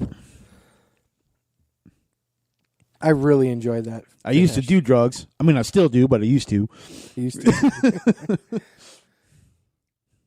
The rest of the show is just going to be Mitch Hedberg one-liners in here. So we're about halfway in, I want to say. A little bit less. I got a time. Now, this time check's probably not a correct one because we talked before this, but we're at about an hour 25 in, hour 26 into the actual taping. So, how are you liking the show so far? Obviously, this was the best match in a walk. But I wouldn't necessarily walk. There's one more match. No, that we've watched. Oh yeah, in the walk. Yeah, this is the best match. I wonder what's next. There's people with Sting signs. There are people with Sting signs. Who is it? Ha ha! Mongo is here. Where's the Halliburton? This isn't 1997. This is 1998. Oh, well, in that case. Deborah ain't even around now. She already left him for Jeff Jarrett. Yeah, but so I believe we're going to drop Brandon Stroud again, but I believe the gimmick of Steve McMichael is that he can get a great match out of people who are not trained in wrestling, but can't get a match together against anybody else. Pretty much, yeah. Like, what the fuck? Yeah. Who's he facing, Sleazy? Jeff Jarrett? No. Please be Jeff Jarrett. It's not Jeff Jarrett. Is it the Renegade? Oh, my God, it's the British Bulldog. Yeah, but the guy coming out with a Union Jack on is a fucking renegade. All I could see was what I thought were tassels. That's all I saw. Gotta put your glasses... Oh, wait. I have my glasses on. That's why I saw the tassels. So, is he still using some sort of gimmicky British theme in this point? Yeah. Okay. Of course he is. That wasn't always true. Except for in the WWF where he's wearing the jeans and he's like, Yeah. Roof, roof, roof, roof, roof. Because dogs? Because LOL dogs. Where is his dogs? He used to come down to the ring with his dogs. What happened to his Matilda? dog? Yeah. In the 80s? Okay. We're about 10 years removed from that. By the way, spoiler alert, this is the match where someone gets hurt. And it's not who you think it is. Really? Yes. God damn it, ref. Yeah, the ref's the one that gets hurt. How bad is the injury? You can tell right away. Oh, Jesus. I'll point it out to you where it's coming up. To the point where I think they actually cut the short match. The match short. Oh! Ow. And that's not where British Bulldog gets his spinal infection. That's at Fall Brawl, which we will cover. Which we will definitely cover. In the opening match of Fall Brawl. Yeah. So, yeah. We'll kind of get to that. We'll get to that later in the year. Maybe. Yeah. Should have been today. Hey. Plan changed his crown jewel, motherfucker. Fucker. Plus, by the way that you had plans and I had plans, there's no way we're getting two of these in. Oh, hell no. Oh, hell no. So. Oh, God. Sleazy's already oh, God. Oh, what? Sleazy, you need an energy drink. Oh. Fuck you. I'm about to make some coffee soon. I don't even drink coffee. Fuck coffee. Fuck Kofi. Kofi? Kofi Kingston. Fuck Kofi Kingston. This match is going to go way too long. 6 minutes and 10 seconds. Way too long. Fuck damn, I gave it a dud. I gave it a quarter star. What the hell? That's the shittiest sharpshooter I think I've ever fucking seen in my life. I think part of it is not because of Bulldog, though, to be fair. Mongo ain't... Mongo's just fucking sandbagging. Yeah, I was just going to say that, too. Sleazy, your fan's moving and it's not even on. Sweet. Ghosts. It's Ghost Fan. We care about the Ghost Fan more than Mongo McMichael. Wow. So how about them Bears?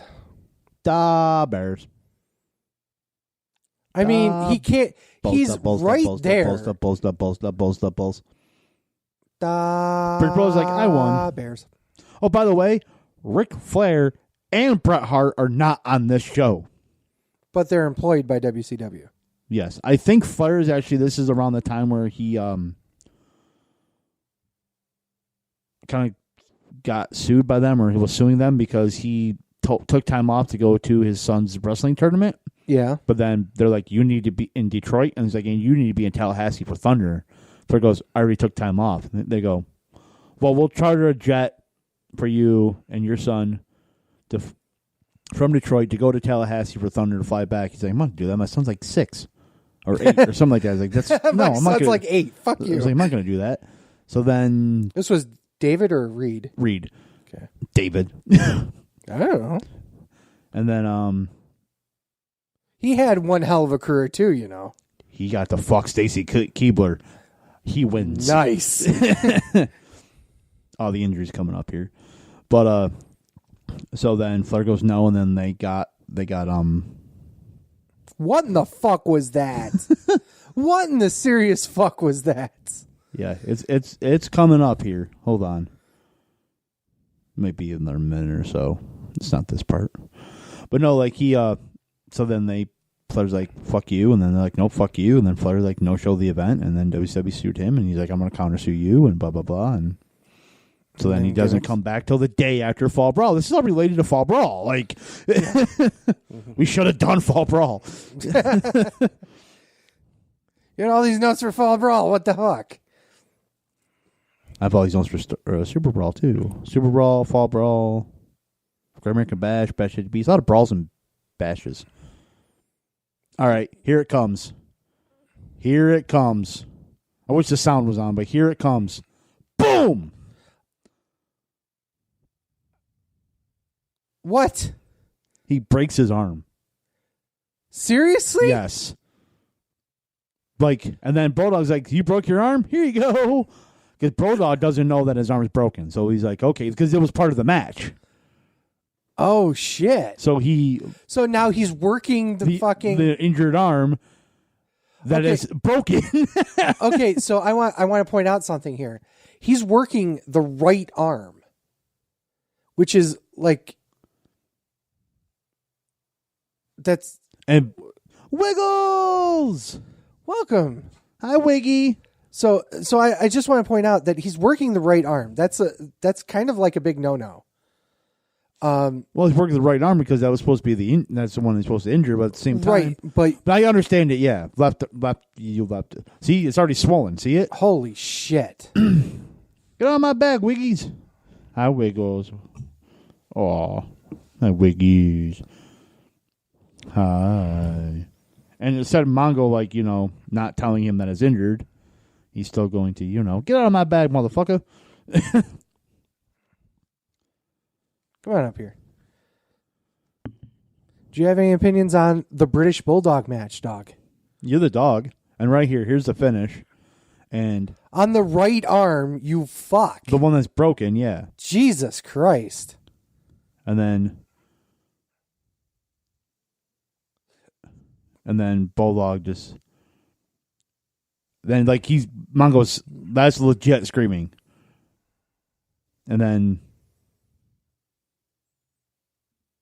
Like, yeah, I think they cut the match short. Because Bulldog's still holding on to it. Bulldog's like, wait, what? He doesn't even know what to do. He's like, wait, I won? He's like, yeah, I won. So I think Mongo's like... You said it... You fucker. What? You said it wasn't going to be who you thought it was. I thought it was going to be Mongo. Oh, did you? Yes. Oh, because I got the... And then this wasn't supposed to happen because... He's like, I never quit, blah, blah, blah, and then... He's got to put himself over. Yeah. A little bit. But yeah. Well, I mean... Oh, because I was doing the whole Bulldog thing where, like, he hurts his back at Fall Brawl. It's like, if someone gets injured in this match, blah, blah, but it's not the Bulldog. Oh. I thought it was McMichael because they thought he was an idiot. So... Well, he is. Yeah, well... So the second best match is next.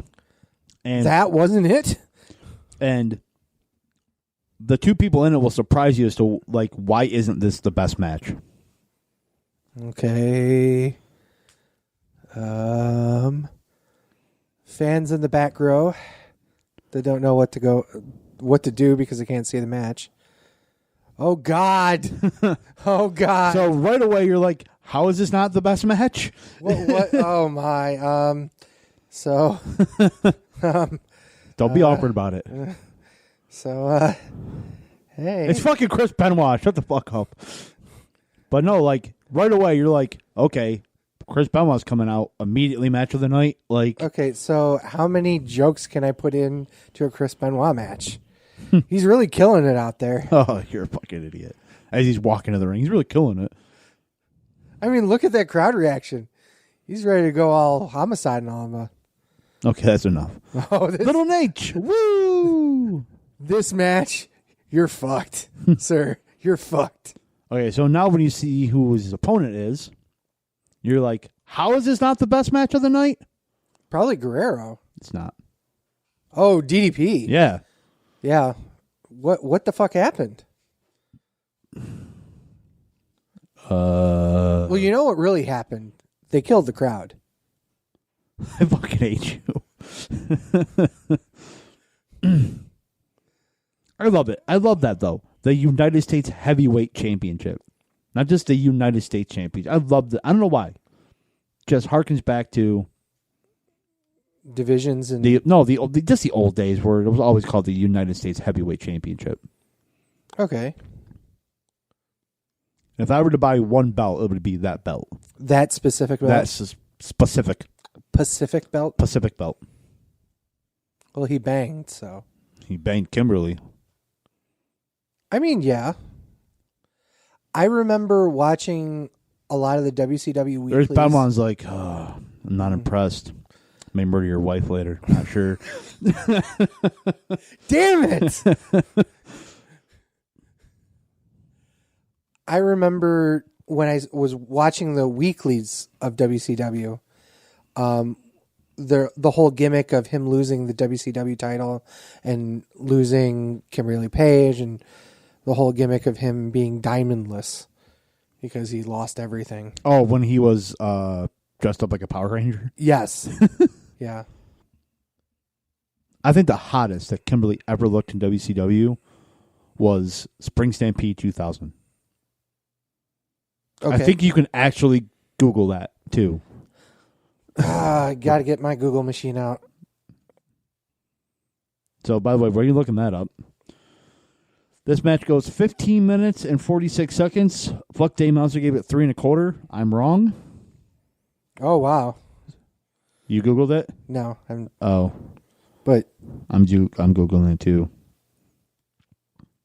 Kimberly Page Spring Stampede 2000 images. Oh. There's a video of it if you go to WWE.com or YouTube it. But yeah, she looks fucking fun. Okay. Meanwhile, we're having DDP versus Chris Benoit, and we're looking at it's a face versus face match.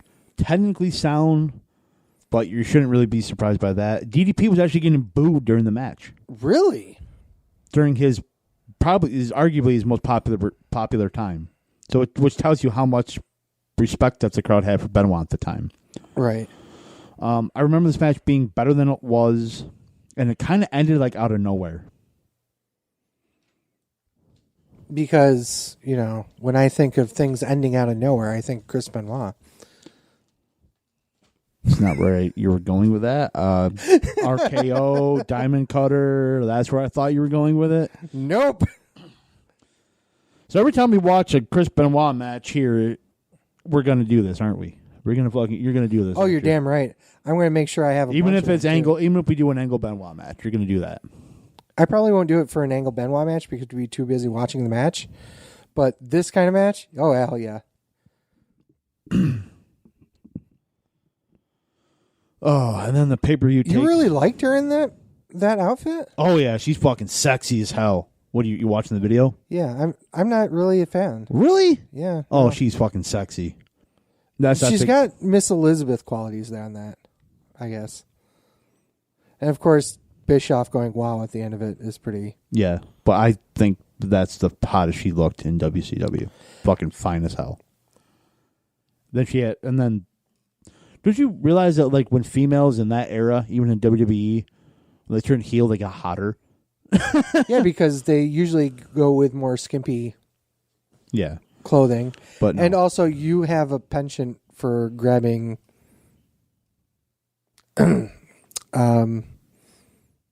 Oh, how should I put this? Bitchy girls.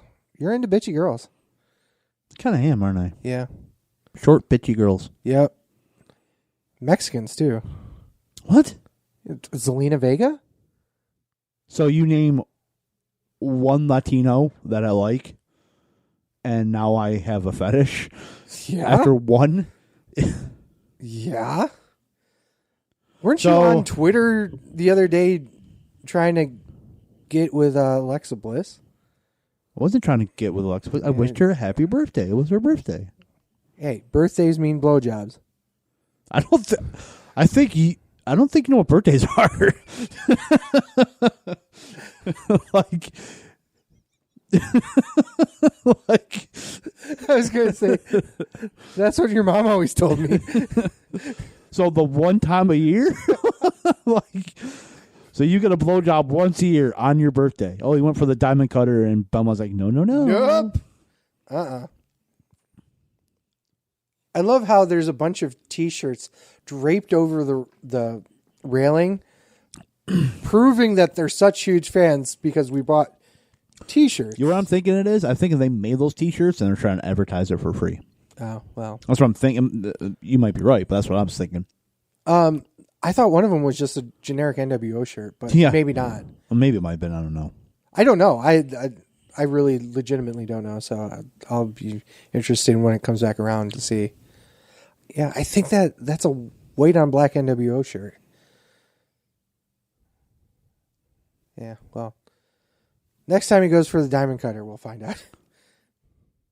Yeah, it is. I don't think they made those. They made the black and whites. I don't think they made the white and blacks. You know what I mean? The white T-shirt with the black. They're mostly the black T-shirt with the white lettering. That's so true. I think that's what they made that. Okay. Went That's cool either way. I mean, I'm not from saying a wrestling match to now a brawl. Because it is Super Brawl. Well, yeah, got to brawl these Finally, somebody's brawling at Super Brawl. Yep. Chris Benoit has the upper hand because he's used to, cheap shots. Heel move. What a cheap shot. It's like we got a face versus a face match. Someone's got to be the heel. Yeah. I'll play the heel this time, motherfucker. Will you play him the next time? The hell? That's an interesting pin, but whatever. What the hell? Oh, I see what they're doing. Wheelbarrow? And boom. Okay. I like the wheelbarrow. Boom, boom, ba boom, boom, boom. Wow, that one fan in the front. It's like bang. DDP was over. I mean, Benoit was over too, but both of course, you know what happens when people get over. You get buried. Yep. Especially in WCW. Look what it took for Paige to get over in WCW. Being the one guy that the NWO didn't squash. Well, really, imagine that, Yeah, imagine that. Yeah. The one guy the NWO didn't, and Goldberg, the two guys that the NWO did not squat, well, the NWO at the end of Goldberg, but the two guys the NWO didn't squash right away, they got over. Imagine that. Okay, so to give you a little bit of funny trivia, this was one of the trivia questions I gave at the WNY PodCon. Everyone knows who the outsiders were in WCW, but who were the insiders? You're asking me? Yes. DDP and Kevin Nash. Yes. Because we're watching DDP, but of course you would know. I had a lot of people stumped on my questions, which was surprising because... Who won? What's that? Who won it? I actually gave 3 prizes away. So... Is that why I keep getting random fucking numbers, people calling me? Yeah, they're looking for blowjobs. I mean, I got to do it now. Oh, yeah. Hello. So I ended up doing WWE Grand Slam Champions. Oh, wait. No, not right now? Oh, okay. My bad. Sorry. For a second, I thought you were just making a joke about Chris Benoit strangling people. Oh, my God. Whatever. I mean... It was a blowjob reference. Yeah, okay. You said it as he was choking on DDP. Yeah. I don't believe that. I wasn't even watching it, so. But yeah, there are a lot of cool trivia questions. One of the ones was, who was the last victim of the streak? Oh, Jesus Christ, that came over the mic too. Nice. The last victim of the streak we watched. The Undertaker streak? Yep. That was actually Punk's last WrestleMania, too. Yes, it was. The 2 streaks that died at the Superdome, or the Silverdome. Brother. MetLife Center, brother. Yeah. Fucking asshole. What a dickhead that man is. See, you're the one fucking with the mic now. Last show was me, now it's you. I think it's a mic stand. Yeah, but I at least turn off the mic when I reposition. Yeah, see, I don't do that because I like it all sloppy. Sloppy seconds? No, that's gross. Sloppy fifths? Maybe. Yes. Hooray, we're talking over the second best match. Yeah, but... So the shitty matches we're watching and the good matches we're talking over. Of course, because that's how we roll here. But yeah. Fuck. Name the only thing Kane has completed that Undertaker has not. In terms of championship accomplishments. Kane won the Intercontinental title. What's that? Kane won the Intercontinental title. Yeah, he's considered a Grand Slam champion, but Taker is not. Cool. Yeah, I had a lot of weird ones like that. Well, you know the one I started off with this one. Nakamura being the third person to win the IWGP and WWE versions of the same name title. Mm-hmm. That one stumped people. And I was like, because really? I think they were thinking what I was thinking. The Intercontinental title. Yeah, but people came up with Moxley, but not Jericho. Oh, really? Yeah, so I didn't come up with really? Moxley because I was thinking Intercontinental title. Yeah. Oh, look. Benoit doing a sleeper. Benoit strangling people again. It's not. No, he's inviting him over to do a sleepover. Oh, shit. Dropped him. Oh, Benoit no-sold the shit out of that. Benoit, no selling a head bump. Oh, I wonder why. It wasn't a head bump. Fuck you. Well, that was definitely a head bump. Wrong head. You say that. I legitimately just said that. Oh, well. In that case. Why are you drinking water out of a vase? It's a vase, motherfucker. Tomato. At least it's not this energy drink I'm drinking, though. Fuck you. Fuck are you? Fuck you. Fuck are you? Fuck. How's your wife not offended? Fuck you. My wife loves me too much, I guess. God damn, Yeah, you must okay. have fucked this mic stand up. It wasn't me.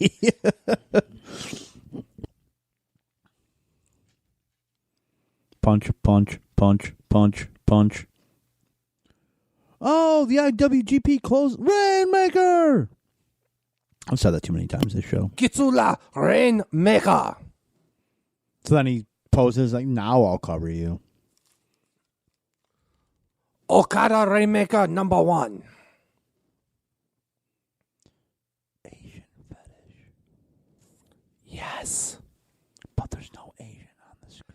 I love how the Kabuki Warriors are getting a tag title shot on Raw because the women's tag team titles do not deserve to be on the 12-hour show that is SummerSlam. Oh, speaking of which, and we're taping this the day before on NXT TakeOver Day, we came very, very, very close to going to TakeOver. Multiple times we talked about it. I still hate you. Like, how much are your tickets again? It's $7 Well, I looked them up. I went on StubHub. They're like 80, and then I went on SeatGeek, and they were like StubHub 20. has them for $7. StubHub does? Yes. Section 319. Shit! I got a new phone. I didn't put the StubHub app on there yet. There's idiots on the other side of the arena. They're still selling their tickets for $60 and $80 for the very top. But if you go on the other side of the arena where it's not going to be, you're on the hard cam side, they're like $8 to $20. Oh, so it's fucking ridiculous. It's hilarious. And that arena is not bad for we've been balcony there. seats. So,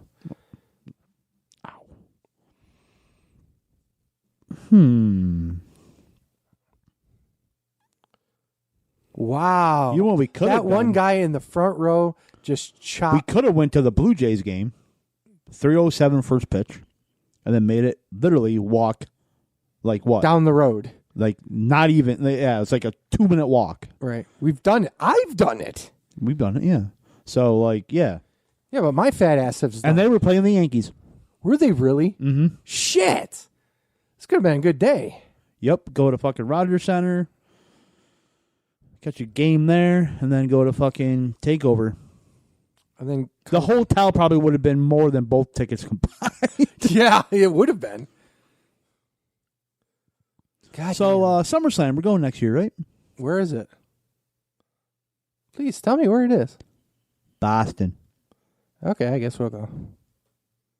Oh, okay, I guess. I'm we'll going to try and get booked there. Yeah, I guess we'll go. Now you can go to Fenway. I'll go to Fenway. I've never been to Fenway. I know. Never had a game in Fenway. 1, 2, 7. No, we kicked out. I want to point out that Benoit's foot was like 4 feet under the rope. Not just a little bit. That's Charles Robinson. We'll give him a pass. Little Nate. And there's no build-up. None at all. Flips over. Diamond cutter. Out of nowhere. Just like fucking... And then 1, 2, 3. That's the end. It just ends out of nowhere. No build-up or nothing. And Benoit is out. Completely asleep, just like his wife and kid. I had to get one more in. DDP pushes him away because, he's a face. Fucking heel. What a heel.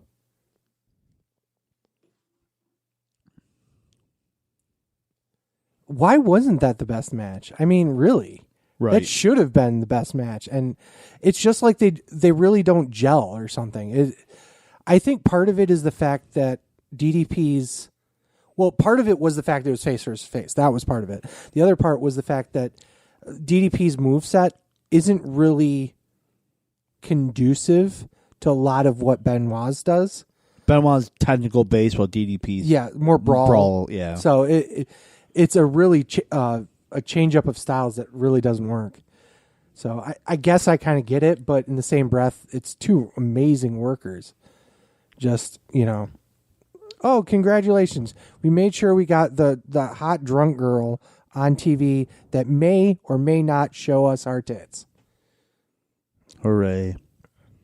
Now the worst match of the night is next.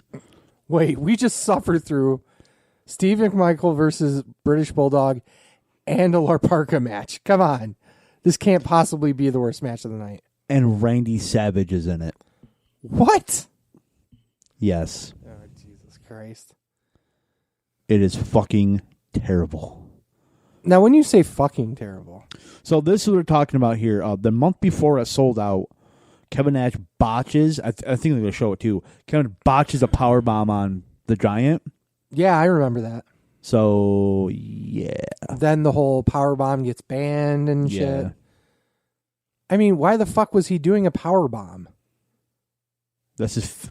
to the Giant. If he didn't think he could get him up. I think they will show it, and I think he just loses his grip. Oh, okay. But again, he's a fucking 7 foot, 400-pound person he's doing it to. Right.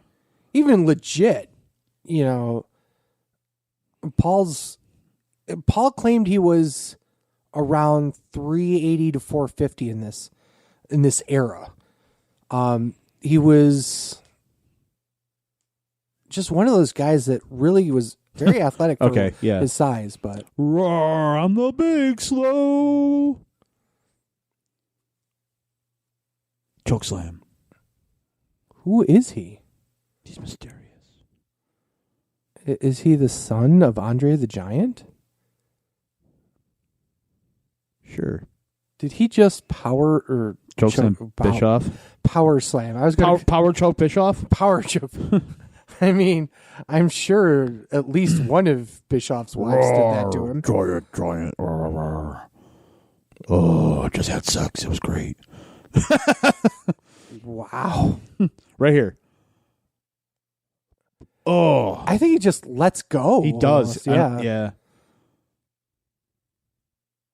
Surprisingly, though, he actually lands on his shoulders. So yeah, it was so okay. he doesn't. He actually didn't get hurt, but that was a close call for sure. It was. I mean, I think as soon as he went up, the NWO music plays. Everyone's like, "Yeah, NWO, yeah, they bury everyone, but we still love them because it's the NWO." It's the NWO, yeah. Now, which should have died at Starrcade with Hogan losing the title, but let's keep. They going. did make okay, NWO shirts. So yeah, Randy Savage in the worst match of the night. What up, Mach? Yep. Oh, yeah. And there's Elizabeth. Oh, God, she's hot. Again, she got hotter when she went to WCW. Again, the next year at Super Brawl. She turned heel. No. Fucking gorgeous. That's the best I thought she looked. Okay. I'm going to Google that. Like, I'm not going to watch this match. Fuck that. I've already seen it. Multiple times. Sadly, yes. I mean, she doesn't seem like truly a manager in this this circumstance. When she was at when they were still in WWF, she was more of this, okay, I'm here, blah blah blah blah blah. With this particular gimmick here, I really don't understand it. And I don't remember like too much of the specifics here of why this match ever happened. Yeah, she looked pretty good. Yeah. Yeah. Oh, yeah. I mean, she was like the girl next door in WWF. Yeah. Still wearing like classy dresses where she just looked gorgeous. And this one, she's kind of just like, I'm going to wear still good dresses, but wear a leather jacket in it because bad girls wear leather jackets. Yeah. And she dyed her hair, and she actually gained a little bit of weight too, but she's still like thin. She was like super thin in WWF, but she gained a little bit. Oh, she's still hot. I think it's done her justice to actually put on a few pounds here. Oh, yeah. She's not fat at all, though, either. Oh, no. And his opponent... Oh, Jesus Christ. So this is a no disqualification match, okay? Okay. No, that comes into the finish. Goes 7 minutes and 26 seconds. Fuck Dave Mosley gave it 3/4 of a star. Fuck him, it's a dud. Of course, the first thing I say in my notes is Elizabeth looking all the way live. This match is essentially a squash match. Really? Macho Man beats the shit out of Luger for like 7 minutes of this 7 minute and 26 second match. Which is why he's looking so happy right now.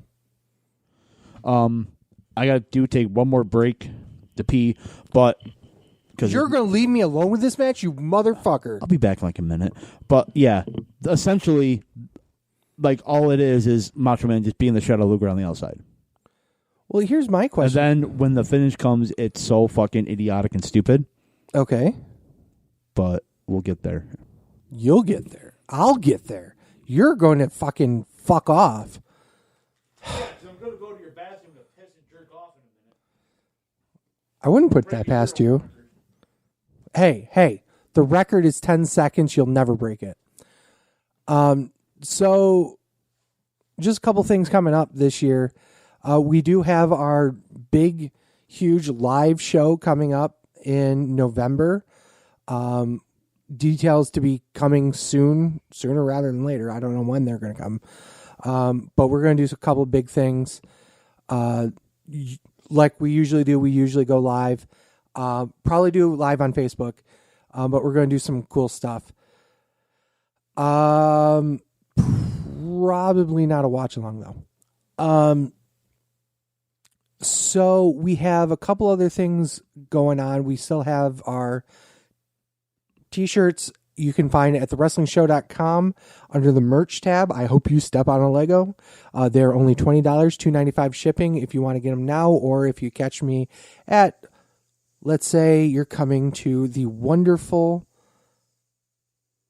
Nice Egg Stadium down in Binghamton for Excite. I will be there. I will have those shirts for you. They're only $20 all the way up to 4X. I don't charge extra for big sizes because we've been charged extra for big sizes and we don't like it. So fuck them. We call it right down the middle when it comes to t-shirts. So anywho, we're back to this match.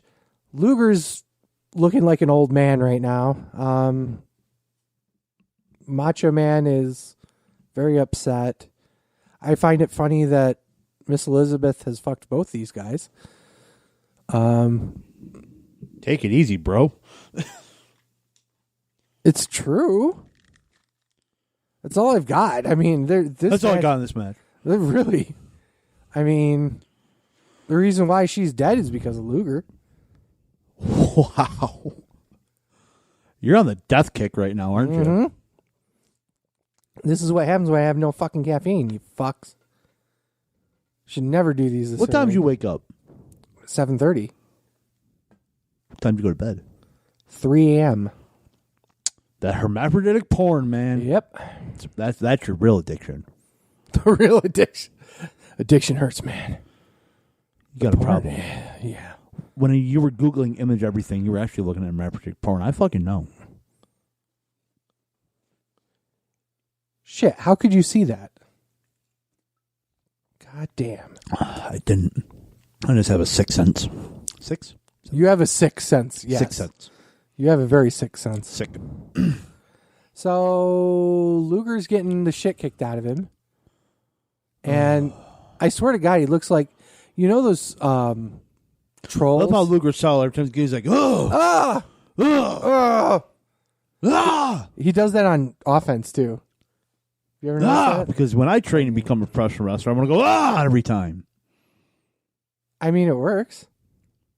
He wasn't properly trained, like, all the way. Yeah, he wasn't supposed to. The funny thing is, he was never supposed to be a wrestler. The funny thing is that, like, in the late 80s, early 90s was his best run because he had guys like Ric Flair and Arn Anderson and Barry Windham. Barry Windham to help him get through the match. Mm-hmm. Now you would think, well, it's Savage, but Savage wasn't good because, well, I'm going to say this: Savage wasn't good at calling it in the ring at all. Every single match because he's a perfectionist, so he had to. Yeah, every single spot would absolutely have to be in line before you walked out the curtain. And to his credit, there are a lot of times where that kind of match works. But if you got another guy that's more apt to calling it in the ring, shit happens. Or can't practice like Luger. Oh yeah, well, I'm too busy taking steroids and cocaine to lift him, bro. Yeah. But I mean, the man was supposed to be the big thing about WBF, so good for him. Like a pro. Wow.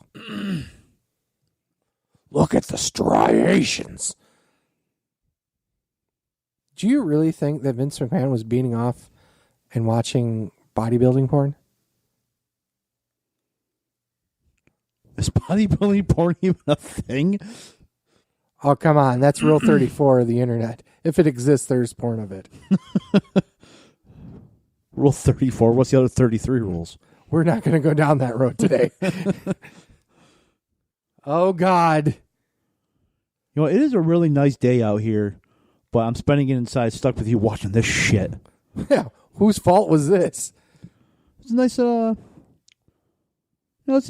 Today is a Saturday. It's a nice little Saturday. I may go to Home Depot. I don't know. I just don't know if maybe Bed Bath & Beyond. I don't know if I'm going to have time. Hey, I got coupons for Bed Bath & Beyond.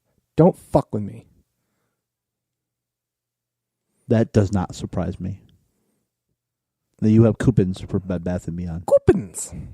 I got coupons. So this match is pretty much like I'm going to... Oh, my... That was fucking... Oh, God, that was terrible.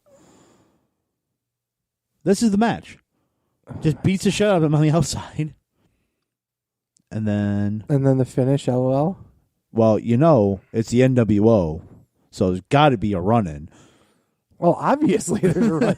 I mean, it's a no DQ match. So that doesn't solve any or stop them usually. No, I'm just saying. I'm like, it's a no DQ match, so there's definitely gonna be a run-in. But when there's not a no DQ match, there's always a run-in. So, Birds got to fly, fish got to swim. The NWO's got to interfere. Yeah, that was the entire thing of the NWO. Power in numbers. I still want to So the whole end game of this was to have NWO Nitro versus and then Thunder would be the WCW show. Yeah. How was that NWO Nitro going to work? Who are they going to face each other? Was it supposed to be like the NWO and then because they were all together? So what was the show going to be? Like a 2-hour talking segment? How the NWO is great? What was the point? I don't get it. I mean, there was going to be a sense of competition, But what was the NWO compete? I don't get it. If they don't... Oh, and he fucking pops right back up because you have to no-sell a suplex. It's fuck you. Right. Yeah, because suplexes hurt less because the guy's injured. Right. You know what I mean? So the finish is kind of fucked up without the sound on because... I'll tell you why. You're going to tell me why. Hold on. So here comes the torture rack. And Elizabeth, this is the first time she actually interferes in the match. Ever. Okay. So she rakes Luger's eyes. It's no DQ, so the ref can't do anything. Right. So then here comes... Holy shit! When I said a run-in... When I think of high and the quality... Macho Man is fighting him off too because, he's fighting within the NWO. The funny thing is, the bell already rang for a DQ. What? The bell already rang for the interference. Now Hogan's out here going, don't interfere. So the bell rang for a DQ, and they're like, oops. And then they just decided to give the match to Luger just because. Well, first of all, look at the NWO members that come out to interfere. Vincent, Buff Bagwell, Scott Norton, Brian Adams. That's a main event anywhere in the world. In the world, motherfucker. And then Hogan. Yeah.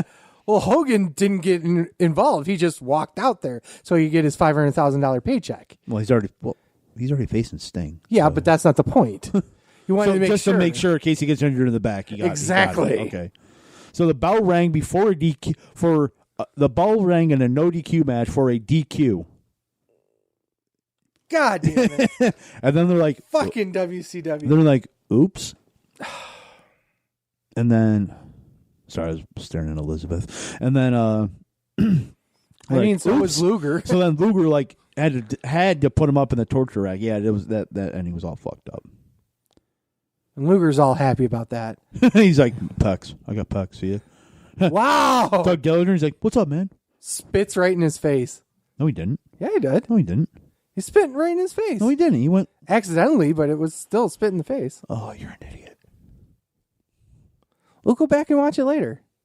No, I won't. I was going to say, no, you won't. This is already after the DQ happened in a no DQ match. So Savage beats the shit out of him. Luger gets in a torture rack and wins. Yeah, because dun, dun, dun, dun. Yeah.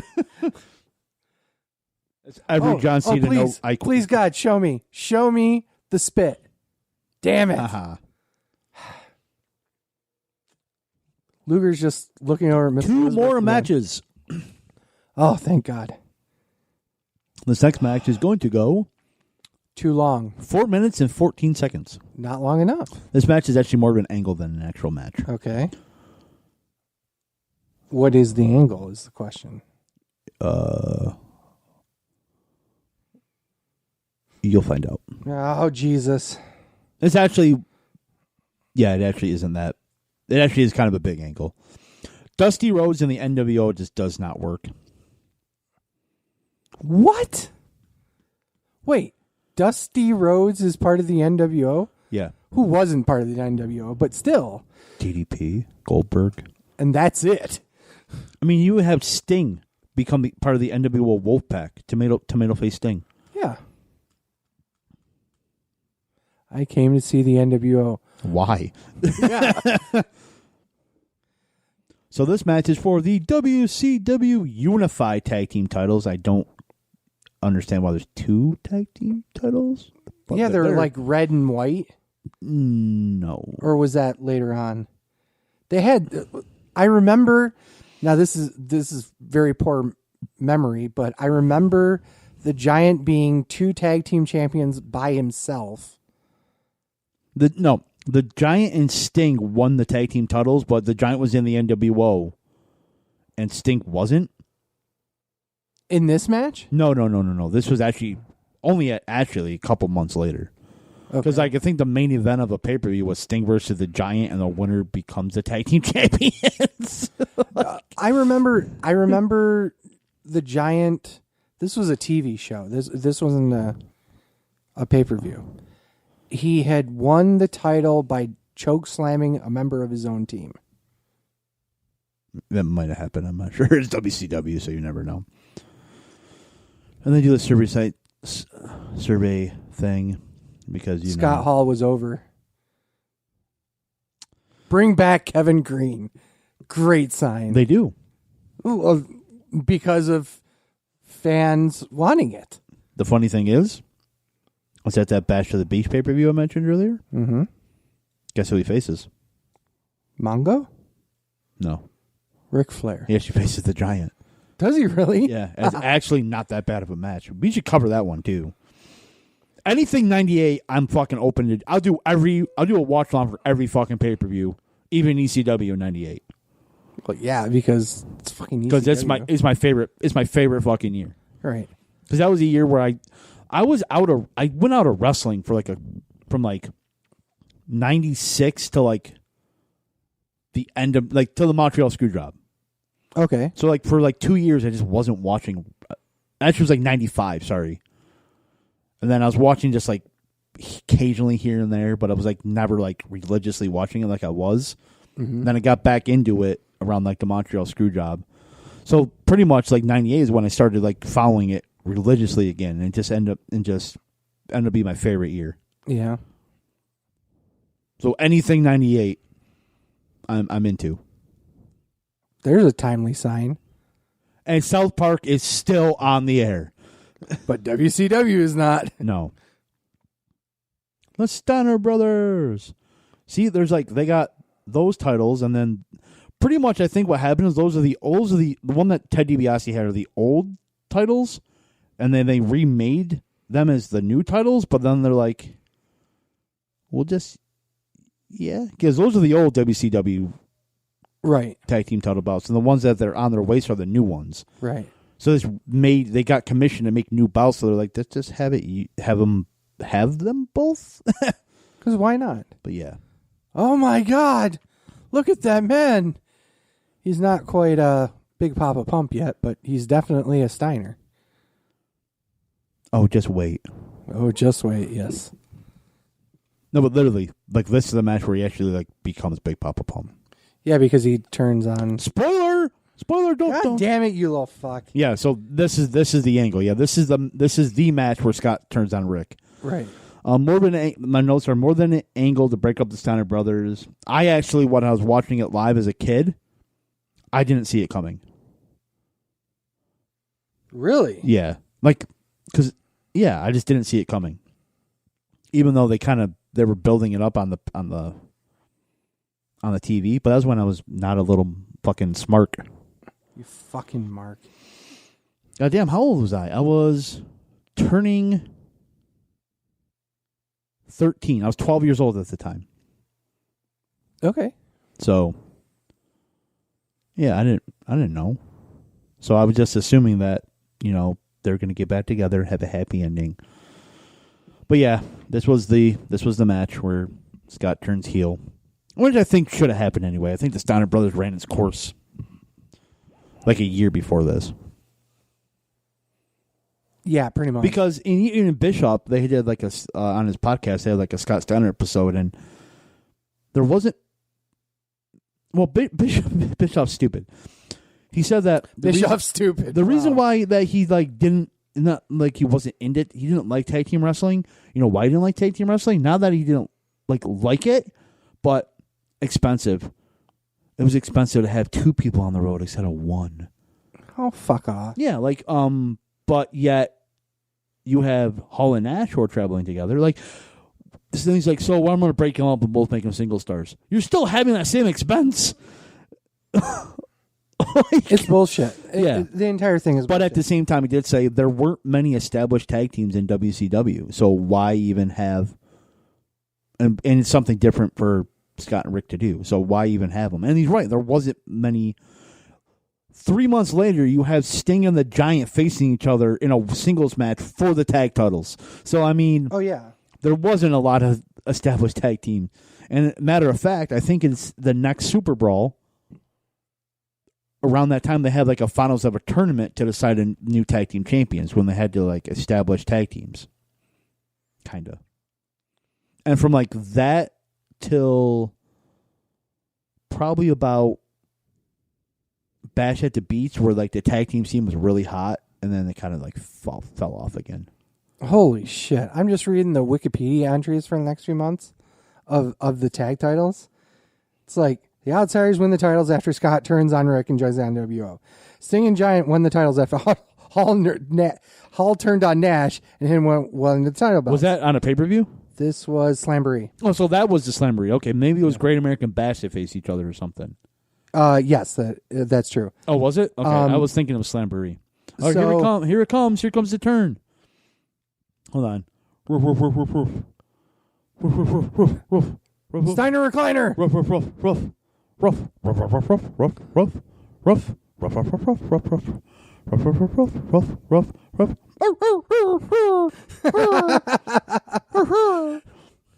Gotta love it. Yeah. The fucking crowd goes mental. Mm-hmm. It's amazing. Yep. And he just knocked out the $1 million man. What a son of a bitch. What a son of a bitch. Okay, keep going. So on a Thunder, so Sting and Giant won the titles after Hall turned on Nash and hit him with one of the title belts. WCW vacated the titles after Sting joins the NWO FEC.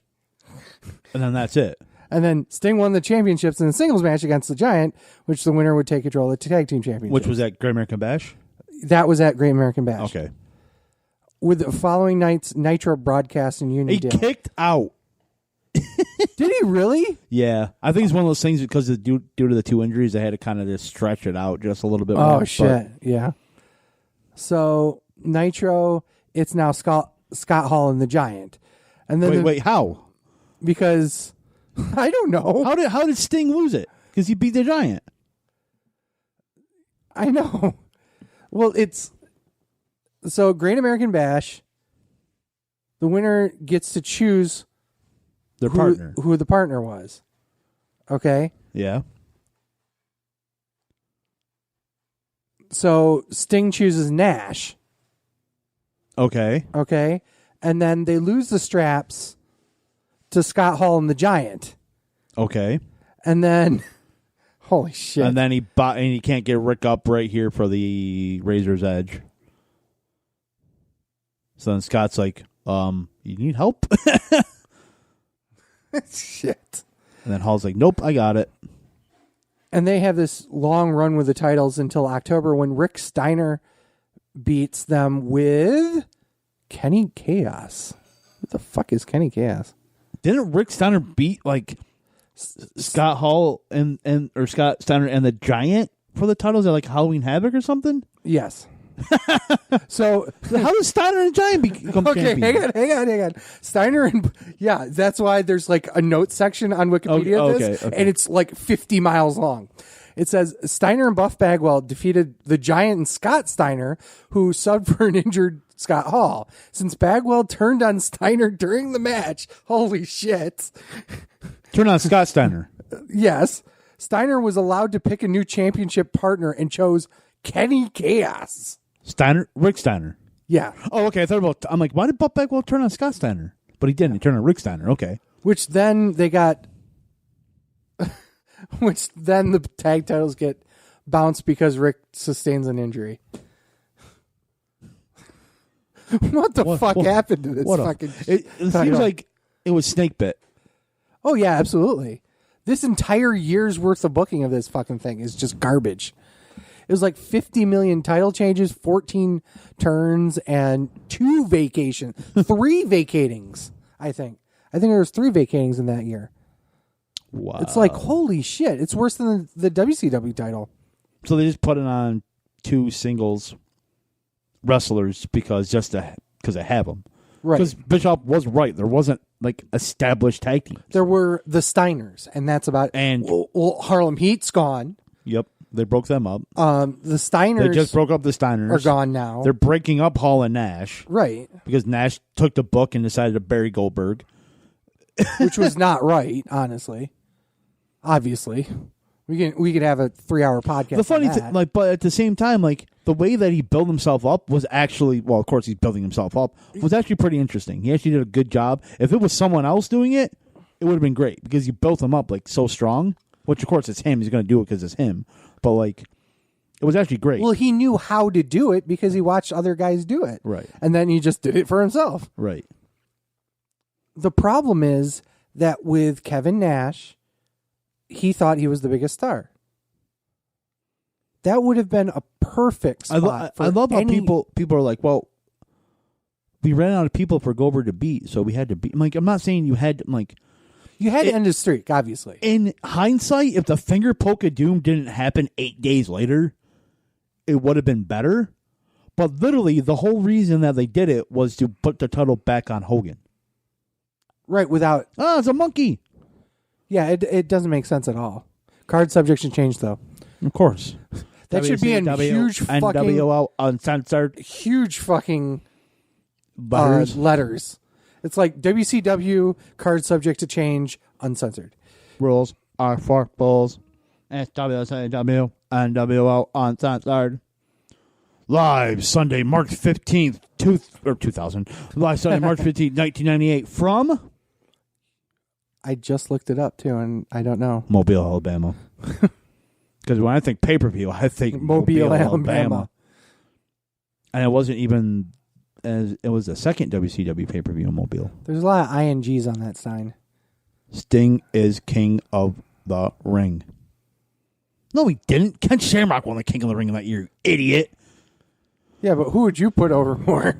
Sting or Shamrock? Yeah. It's Sting. Bruce Buffer. Bruce Buffer? Yes. Who the fuck is Bruce Buffer? I don't know. Match for the vacant WCW Heavyweight Championship. Hogan versus Sting, obviously. Match with 16 minutes, 32 seconds. Fuck Dave Meltzer gave it a half star. I gave it literally half that, a quarter star. Yeah. Okay, so let's talk about what actually led up to this fucking match. So you have... Let's talk about this asshole who got paid 6 figures to come and do this shit. Hey. Good on him for doing it. I love money. So that will always be, my favorite thing in the world is to see somebody spend 4 minutes on a mic and make 100,000.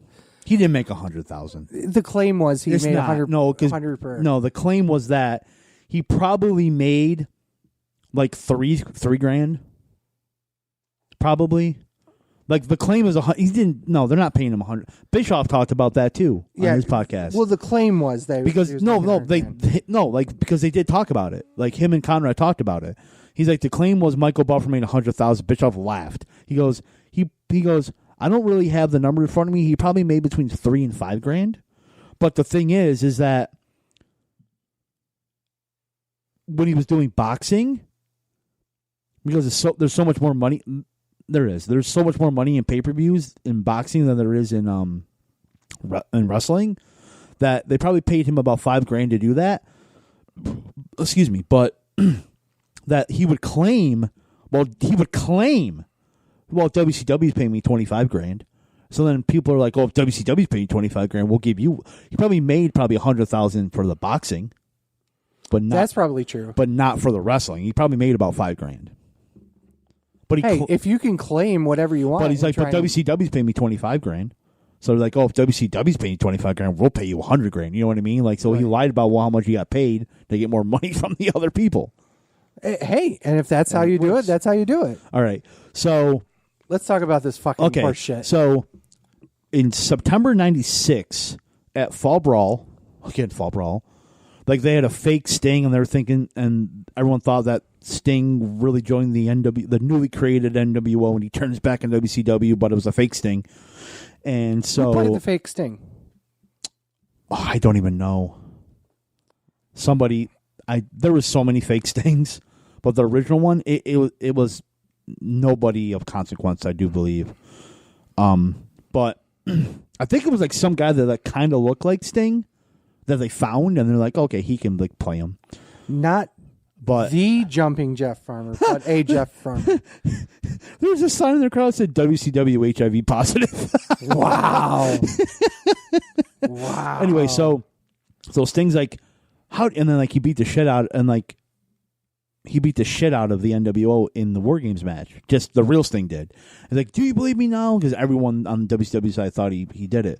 So that's how he became like the Crow Sting in the Raptors and stuff. And he didn't wrestle from September '96 to December '97. So what's that? 14 months? 13, yes, 15 months.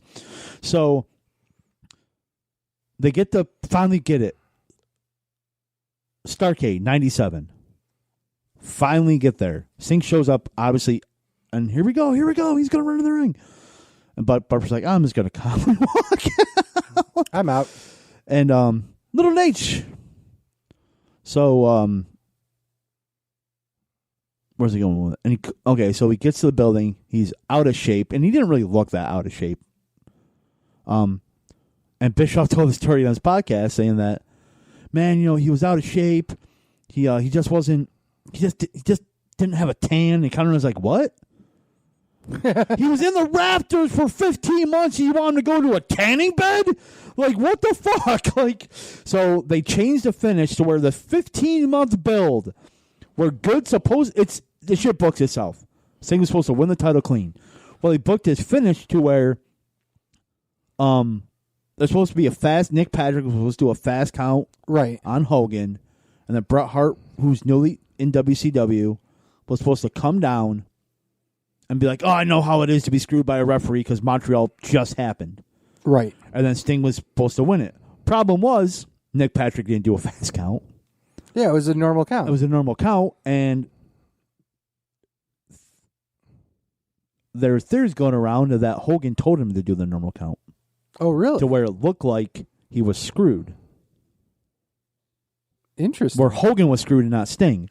Even though it doesn't matter, they should never have done a fucked up finish to begin with, because it's a 15-month build. Sting was he should have just won clean. Yeah. But no, they fucked it up, which I don't think is because Sting was out of shape or nothing. I think just Hogan just used that excuse. That doesn't work for me, brother. That doesn't work for me, brother. So they hold the title up. So 2 months later, 2 months. Two. They have this match where Sting looks like he's the same tan. Looks like he's in the same shape. And you would think, okay, rematch. Sting's got to win this clean, though, right? Nope. Fucked up finish. But don't we like fucked up finishes? It's unfucking believable. Unfucking believable how they fucked this up so bad. All because Hogan. And Bischoff's like, no, Hogan didn't do it. And even Conrad's like, I'm a Hulk Hogan fan. Hogan fucked that up. Bischoff's like, well, you weren't there. He's like, he clearly did, because they were thinking about Hogan's like, well, we can make more. We can make so much more on a rematch. Apparently, it didn't happen because this pay-per-view did exactly half of the Starrcade buys. Okay. So clearly, interest was not. Yeah. And this was the main. Yeah, this is the main program. So this did half the pay-per-view buys as what Starrcade did 2 months earlier. So, yeah. And to make matters even worse, obviously Sting wins. I told you that. And he wins due to a fucked up finish, which we'll see here. Sting has like only a 2-month reign as champion. Loses it to Savage at Spring Stampede, another pay-per-view I ordered, which I do want to cover, obviously, because I want. You watched it. I watched it, and obviously anything 98. The next night, Savage loses the title to Hulk Hogan. Hulk Hogan. So this is literally for nothing. Well, here's my thing: is that I didn't even see him come down to the ring with the title. Because who? Hogan. It's vacated. Oh yeah. Oh, that's right. Yeah. Because of. I thought I just went through it. You're not even paying attention. Yeah, but the thing is that it doesn't even show up. You know what I mean? It's there though. It's there, but it's not prominently featured. Yeah. No, yeah, I get that too. To make it more important, they showed it. Yeah, I get it. It's a fuck you to Sting. It's like, oh yeah, that's right. You get this right. So and shouldn't that and if they would have Hogan lose cleanly at Starrcade, wouldn't that end just the NWO angle? But no, they wanted a NWO TV show that makes no sense. Right. It was all fucking stupid. I still think that Hogan. It didn't matter. I think that was Hogan's game plan from the start. Once he found out how big this thing was that hey, that's fucking swerve the fans. So that's why Nick Patrick was told make the normal count. He was told to make the fast count, and then Nick Patrick in interviews just said, "Well, I got pulled aside." Saying that make the normal count. Right. So, and he, after the meeting, and it wasn't from Hogan, it was from somebody, it was from an official. So he's like, oh, okay, so they changed it. He didn't question it, but the theory is Hogan told an official to tell Nick. Yeah. So. That's hilarious. So, yeah. So it's literally all for nothing because Hogan wins the title 2 months later again. Because ... question mark after a Sting reign. It's stupid. Mm-hmm. So Sting's essentially Macho Man's essentially the transitional champion, but Sting's essentially a transitional champion for Hogan. It's stupid. Who he lost to? Yeah, or he beat technically twice, but due to fucked up finishes, he couldn't even get a clean win. Right. So yeah. That was great. Yeah, it's fucking stupid. Like the whole thing is and the match is bad too. The match is fucking terrible. But I don't. I mean, it's a Hogan match in '98. Just wait till we eventually get to Halloween Havoc, where he has the best match ever with the Warrior. Oh Jesus Christ! But yeah, no, there's a reason why that pay-per-view went off early. No. They thought it was going to be. It didn't go off early. Wasn't that the year that... No. No, that was... It ran too long. It ran too long. Yeah. This one went off 20 minutes early. That one ran off, went too long, and they cut the main event. That's right. But no, so this, like I said before, this is pointless. Like, it all ends up being pointless. Like, the whole 15-month build of this ends up being pointless because the NWO doesn't go away. Sting gets 2 matches with Hogan, which he doesn't win cleanly. Wait a second. And then Hogan eventually gets his fucking title back. I have to say this, but is this no DQ? No, they're not saying it's no DQ, but they're saying that since the title's vacant, that Charles Robinson's giving him leeway because of the what happened in the past and the vacant title. So they do cover it on commentary. Okay. So they're giving him leeway and stuff. So my notes are, I think I pretty much just said this. There will be... Oh, wait, hold on. I'll wait for it to come in there. There's one aspect of the match I actually do like. There is? Yes. Are you going to compliment a Hogan match? It has nothing to do with Hogan. Okay. I was going to say. It really has nothing to do with Sting either. Thankfully, we were going to... The funny thing is, it has something to do with Charles Robinson. Oh, Jesus. Oh. I always hated when he did that. Because it always looked like it hurt.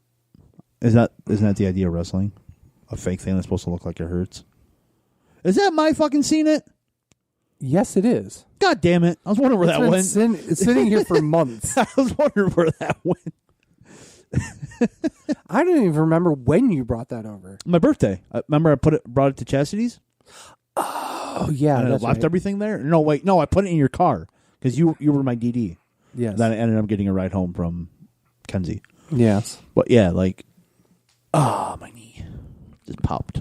Why are we still talking about this match? Why aren't we talking about Because other it's shit? the main event, and I think I just saw Sting's balls. Wow. That's, That's how he puts it back on. I'm just gonna put it back. well, just in case. Oh, let me chop you. I'm still putting my belt on. God, leave me alone. Don't put my belt on. That's a jock watch right there. I think. Well, you know why wrestlers do that? They have the belts on. Why is that? Better back support. Ooh. So if they It's had like a weight belt. it is a weight belt, but like I know it's a weight belt. what most people would do is better. Well, that's the point of the weight belt, for better back support. Yes. So yeah, was there a steel cage that I just saw on top? Might have been. I I don't think know. it's just the rigging. No, there's a ring in there, but it looked like on the top there was like a steel cage. Oh. Were they planning on having a steel cage? Stinger splash! Oh no! Here it is! Here it comes! Scorpion Deathlock! Again, too close to the ropes. Scorpion Deathlock! That spot's happened so many times where they set it up too close to the ropes. Right. And Sting's like, look, he's holding on. What's the point? Why is he counting Hogan out? There is a rope break. Why is he doing that? That makes There's no sense. rope break. But why? They didn't say that there's no rope break.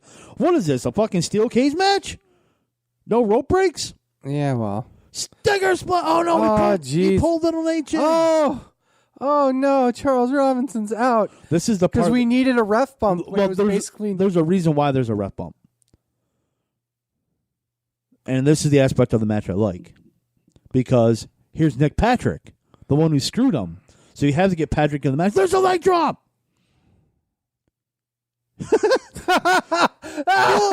Two, Hogan's going to win. No, Sting kicked out.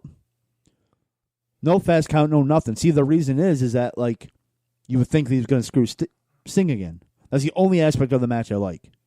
Okay, I see, yeah. But now Nick Patrick's like, count. No. Right, but It's but like that's Hogan's what like, yeah. Hogan's like, it's me. So now Nick Patrick finally got his job back, and he's not going to fuck it up. right. That's why Hogan's like, it's me. What the fuck, man? Why aren't you doing that? Like, so that's the part of the aspect I like. The only part. See, he pulls Hogan off. See, I like it. Like, that's it. Like, so Nick Patrick knew he fucked up, even though he didn't really fuck up. But the storyline, he fucked up, and now he went through the consequences. He's got a job back. He has kids, so now he doesn't want to fuck up again. So yeah, I like it, and that's the only aspect of the match I like. Other than that, I would have given this a dud. That's why I gave it a quarter star. Which has nothing to do with the two performers right in the ring. But at least that aspect of the match was great. And you know why Sting kicked out of the leg drop? Why? Because Hogan didn't do the big boot first. Oh. What the fuck? Oh, he just needed him in the nuts. That's a dick move. Literally. Well, actually, it's a nut move, I guess. What the hell sexual position is that? Yeah, you're married. You wouldn't know. I know. It's called the Super Brawl now. Oh, Jesus Christ. I'm going to Super Brawl her tonight. Yeah. And now... oh, God. This is just... Terrible. Because we went through this already. Terrible. Yeah. So they had the same... Roman knuckle lock again. But this time he stomped on his hands. Because he's a heel, goddamn. He's a heel. He's a heel. Steiner recline. Oh, no, not quite. Well, at least it wasn't Chris Benoit. I mean, considering what they've done in this match, why is Hogan so wet? Fatman. You little fucker. What happened? Oh. Nothing. Oh, okay. You're good. Hey, you little shit. And I just had an energy drink, too. Fucker. What the fuck? Is that a roll-up? That was a roll-up. He knows the roll-up of Dune, even back in 98. It was just a fucking shitty-ass roll-up. Jose, why did you first call me the roll-up? I actually did a roll-up. I did a wrestling move that didn't involve Greco-Roman knuckle locking. Wow. Knuckle-locking. Let's try that again. Oh, yeah. Oh, the Greco-Roman knuckle locking. That sounds like an Olympic sport. Well, it was. I mean, 2020 Tokyo. ladies and gentlemen, Greco-Roman knuckle locking.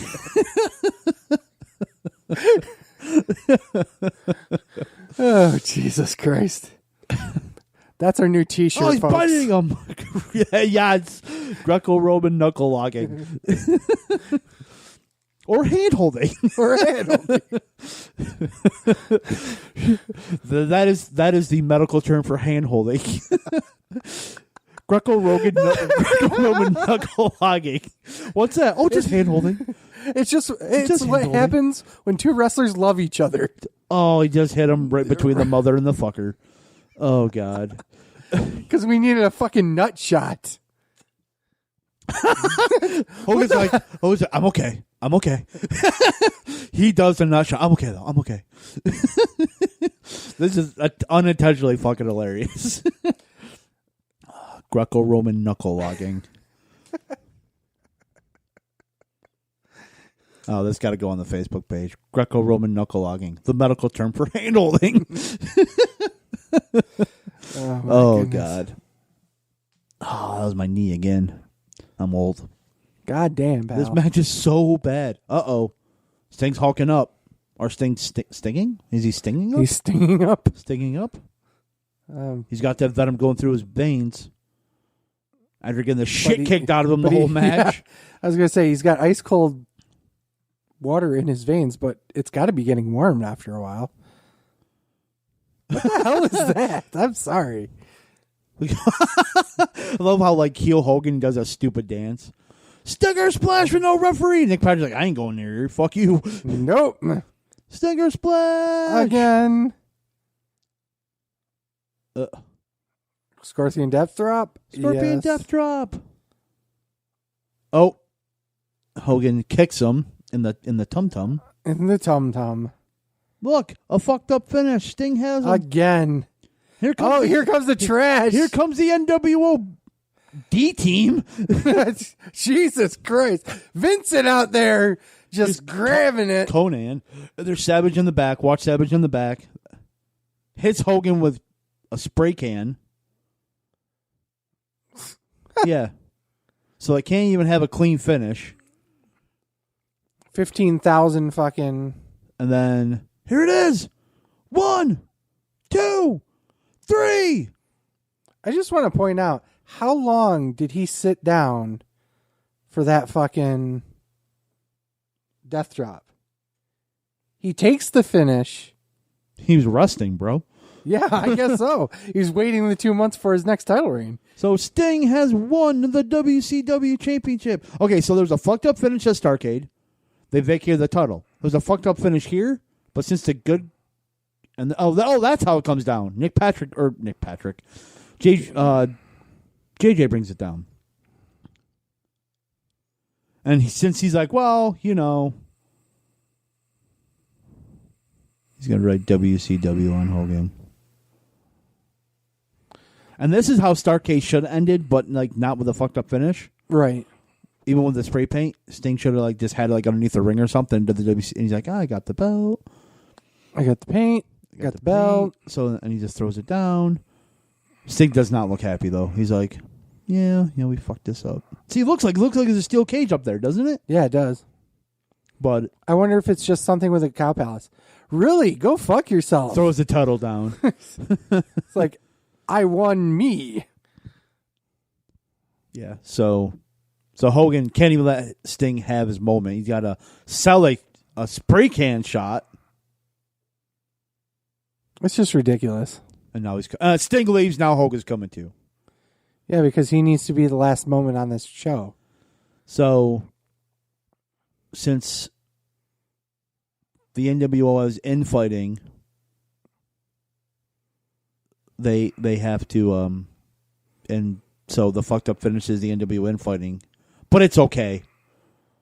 So J.J. Dillon's not holding it up, and that's the end, ladies and gentlemen. Yes, Jesus Christ, that is the end of SuperBrawl. SuperBrawl. Okay, so final thoughts on the show. It was not that good of a show. It's just one of those things where you're like, man, when you're younger, you remember it better, and then you watch it, and it's like, man, that's bad. Fall Brawl is that way. Really? Oh, yeah. Oh, yeah. What the hell is that? That was the 1 o'clock bell because they don't know. Really? You motherfucker. What? We're done with it. We're done, okay. We're done with SuperBrawl. Okay. What the fuck? I do what I want. God damn it. My thoughts on the show is I haven't watched this in, like I said, 15, 16 years at a minimum. Show was garbage. It was just... Garbage is amazing compared to Fall Brawl. True. I mean, but this is... Oh, I barely missed the garbage can. God damn you. Speaking of garbage. Just hot garbage is Fall Brawl. But I mean, the show in of itself was pretty bad, and I'm really regretting bringing these shows up already. But the worst part was that at least Fall Brawl was comically bad. This was just... Oh, no. The booking around Fall Brawl is fucking terrible. Just fucking it is. Awful. Oh, 100% agree. 100% agree. But this was kind of like... They're bad, but just not funny bad. If that makes sense. This is unintentionally funny. This isn't. No. There were a couple of spots that were unintentionally funny, but as a general rule, it's just bad.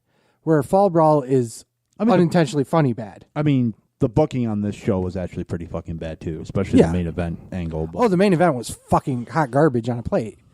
But it's Hogan. I mean, what else is new? That's true. Burr's got to fly. Hogan's got to fuck up booking. You know, got to keep himself over. Yep. But yeah, this was a cool trip down memory lane, I guess, for you. And it was a great way to rehash a show that I don't ever want to see again. So that's pretty much it. So for Sleazy, For the Fatman, this is the Wrestling Show. Thank you guys so much for listening.